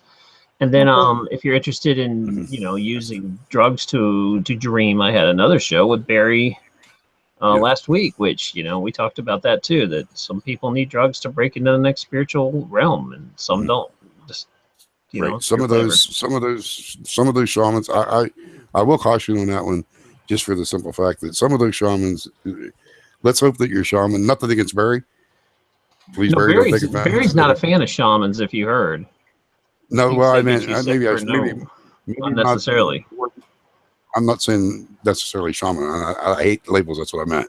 Your teacher, your sitter, whoever is there to make sure that assist you.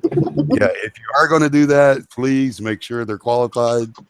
And I only use the word shaman in the sense of teacher, there in that case, or sitter, because it can mean both. And I did hear what he said about shamans, and I understand what he meant too. Yeah, and again, to a certain extent, I agreed. caught the I meant more drug like show. I'm teacher. not telling you all to go out and run and do drugs. I mean, it's a personal choice. You're not a bad person if you want to use it, and there's lots of history about it. Do it safely, do it smart. That's my advice. Very, You know, some people don't need it. Yes. There's other paths. Yeah. Sure enough. All right. It is getting close to the time where I'm going to start winding up the show here. I do have to give some shout outs to some people that take a station break here and say thank you for the donation. Spindlin, he donated. Liz, I don't know why you donated, but I appreciate it. That was like weirded out when the moderators. It's nice of her. Yeah, that's nice of her. Thank you. Creamy, I'll catch him so much, and Karen. And also I got, and I don't think they want their name said or not. They didn't tell me, but I received a pretty big PayPal donation this afternoon, and it's very appreciated. Thank you. I'm talking to you. Hopefully you heard this, so you know who you are. Okay, the other thing I wanted to talk about, we're going to talk a little bit more. Oh, I do also need to plug housekeeping. Is if you're going to shop at Amazon, I'd really appreciate it if you go through my link. That is actually working, guys. It's keeping this channel afloat while YouTube sucks. So while the payments suck on YouTube, Amazon's really coming through. So if you're going to shop on Amazon, please go to my link first. It doesn't cost you a thing. And Amazon gives me a little money for that. And it's super appreciated, and it's keeping things going. So you're going to shop at Amazon anyway. Just go through my link first. It'd be really appreciated. You can find it at the bottom of any of my stories. The other thing I was going to talk about is before we run around the room and talk some announcements about Saturday. I've got a pretty interesting guest coming Saturday. If you ladies have been asking and asking, listen to you giggling. Herman knows something, don't you? What? I have insider information. You do have insider. I don't know if I should mention it yet or not because I'll probably drop a promo soon. But we're going to have a Saturday show. I'm not even sure what time it'll start. Somewhere around noon or 1 Eastern Standard. So a lot of international people will be coming. My guest is international. My featured guest. Don't miss it. Don't miss it. I could not get her to come on this late because it's like 3 in the morning for her or something. But so we're going to do it on a Saturday. That should be a pretty good show. If you're around Saturday, you wanna definitely stop by for that one. That's a big guest coming in. And the other topics I have to discuss is that I also had a health show last week, just completely because I was like, I've got all this education and hundreds of thousands of dollars, and I don't use it for anything. So I just started doing a health show and answering.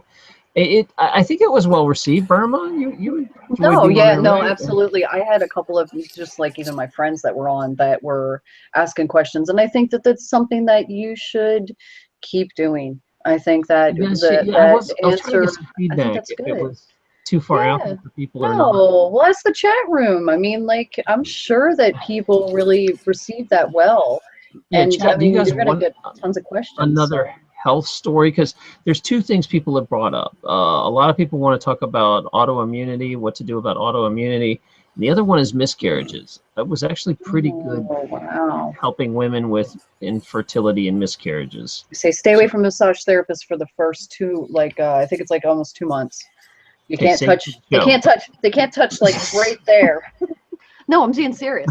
We as massage therapists tell us about touch that. a certain point at the ankle.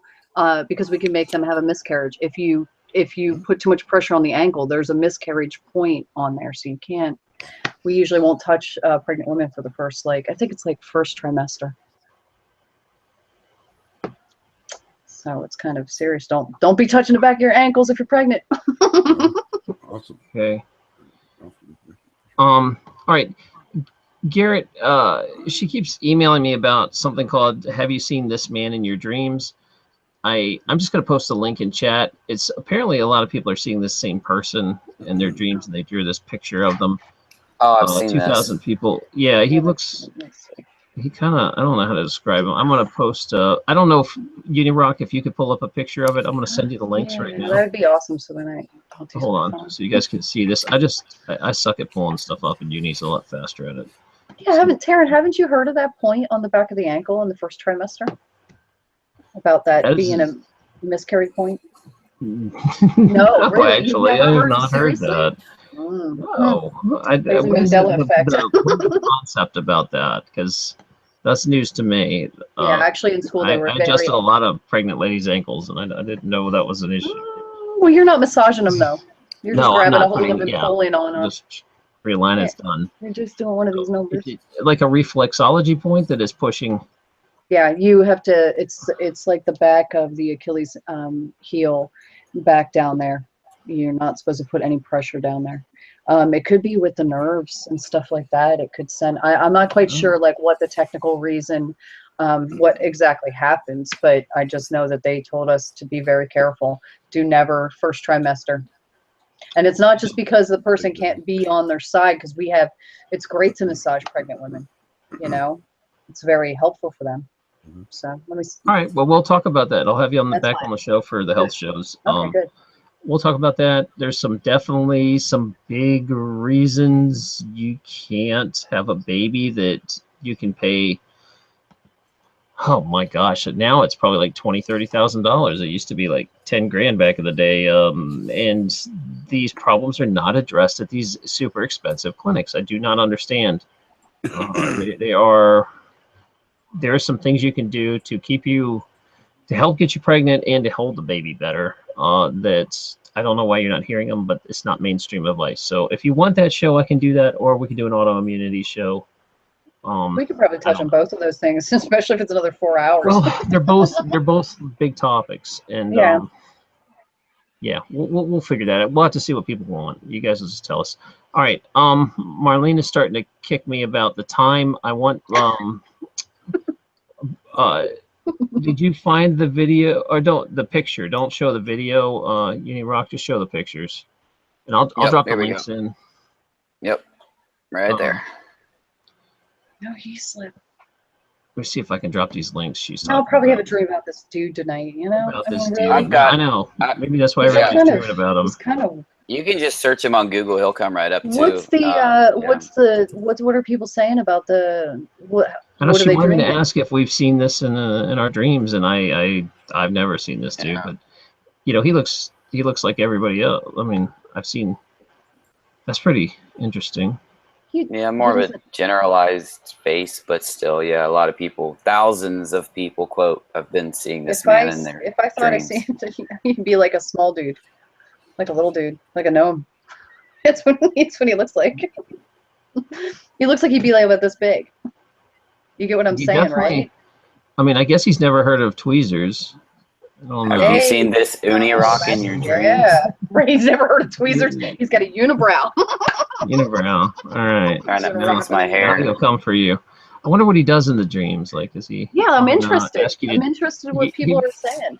He probably asked you to help him tweeze or something. It's like, I think he wants a ride to Lollapalooza. He looks like one of the guy that would need a ride. We welcome you to. Yeah, I don't know. So we'll drop that. Thanks for bringing that to our attention, Cherry. It is definitely something. She kept saying, ask about this man in your dreams, and I was like, what are you talking about? Ask her. I mean, have you had the dream about that guy? I don't know. Cherry, has he showed up Yeah. for you? He asked you for a ride somewhere, or you just want to bum I a have some smoke? candy. Bum a Get in my cigarette. car. That's what I was gonna say. He looks like he wants a cigarette. I don't know why, but He wants this to guy bum bummed it. a cigarette off me a long time ago. I'm stupid. I'm sorry. No, it's okay. It Willie was says he funny. looks like a Bulgarian politician. I see it. If he had a tuxedo or something. Yeah. Oh no, sorry, Belgium. Sorry, I read that wrong. He needs a hat. He needs to stand in the UK of the bandana. guards. I gave him. She's- I gave him some planets. I How's see that that. look? That looks Yeah. great. Yeah. Let me lock you in. Go He's ahead. rotating. Yeah. Got- Well, Chariot's not answering. I don't know if she's seen him or not, because I feel bad if she's actually like traumatized by this guy. We're just like making Well, fun of his no, I unibrow. mean it's not funny if it's bad, but we have no Yeah, idea. I don't like, know. Either way, I don't know the history. what- Is he like scaring Right. people, or is he actually like he's coming just into your showing up in dreams and weird? boom, But coming now around a a corner. bunch of you will see it. Yeah. because we've talked about it all night, and I put it in your head now. It's in your Yeah, great. We're all gonna dream them now. Suggestive. Andy Kaufman. Look if you want, says it's Andy How does Kaufman. it look like Andy? It does kind of look like him, actually. That's really funny. Just not too much here, though. I just want to like brush that away. And before I close my show up, and I'm going to let you guys have your last words, I do have to. I always forget to thank my moderators, so thank you, Marlena. Thank you, Liz. Kate went to bed. But did anybody else show up? Didn't see. I didn't Was see Mel? Captain Was Waffles Mel tonight. here tonight? Oh, Mel was here for a second. Yeah. Yeah. But I don't So think thank she you, was Mel. nodding. I think she was just commenting. Oh, Thanks, okay. Mel. I don't think she was doing much Sorry. mod duties. All right, so I appreciate that, guys. And I'm going to go around the room and let you guys have your last words on Ascension. Go ahead, and Unirock, you start it. Will do, Doc. Thank you. Yeah, guys, you know, it's a personal thing, and I'd love to talk to any of you about it. I'll be in Doc's Discord after this. You can find my channel on YouTube at Unirock. If you just type it in the bar, it's the first thing that comes up. I have a little unicorn cat that sits on my shoulder, and we do a lot of crazy, strange Mandela Effect, but we do all conspiracies. We love to see you at the channel. We love coming on. Thanks, Doc. I appreciate you. Love you, man. Appreciate it. I love you back. Thanks for backing me up tonight. I was so tired from working in the yard. I was like begging Unirock to come on. I was like, man, you got to carry this show. And I went and just loaded up on B vitamins before the show. So I'm coming down off my vitamins now. It's like, we got to wrap this up. He helped me carry this thing. Anytime, Doc. Burma, you want to give us your 2 cents? I mean, thank you for having me on as always. And Maj was wonderful. You need to have him on more often because Magi just has so much to say. And of course, Unirock, you have a great channel.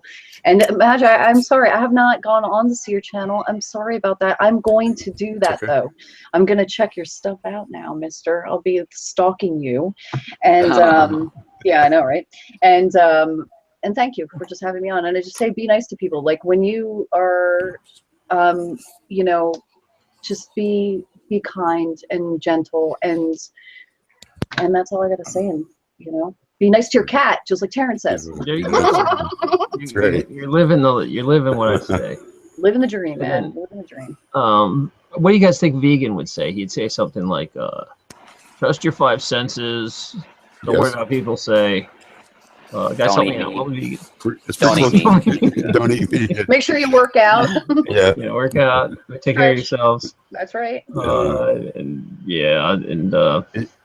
would be possible. It always goes back to the 5 senses. Let's go back to the 5 senses. All right. Go ahead, Magi. Take it, and then I'll say my parting piece. Actually, I don't have a lot to say, Taryn, because we discussed a lot and I rambled a lot. I definitely appreciate and I'm honored to be on the show. Again, I want to also thank those in the back because you got a great bunch of people back there. They helped me a lot getting on since I struggled the first time getting on. But on the Ascension, again, I think, like Burma said and like Uni said, I think Ascension is a lot personally, your internal ascension that reflects, of course, outwardly. And on the Mandela Effect, I think it's, like I said, I'm coming to that conclusion. I think we're going to experience and are experiencing a rebirth process, and we're in the early stages of it, I think. And that's really all I have to say. I definitely appreciate you having me on the show. Yeah, you're welcome to come back anytime as a panelist. Thank you, Burma and Uni, too. You guys are awesome. And Vegan. Learn a lot from all you guys. Vegan either. If I have anything to say, we all learn from each other. And like Burma said, you know, you'll get way more proactivity if you just come with respect.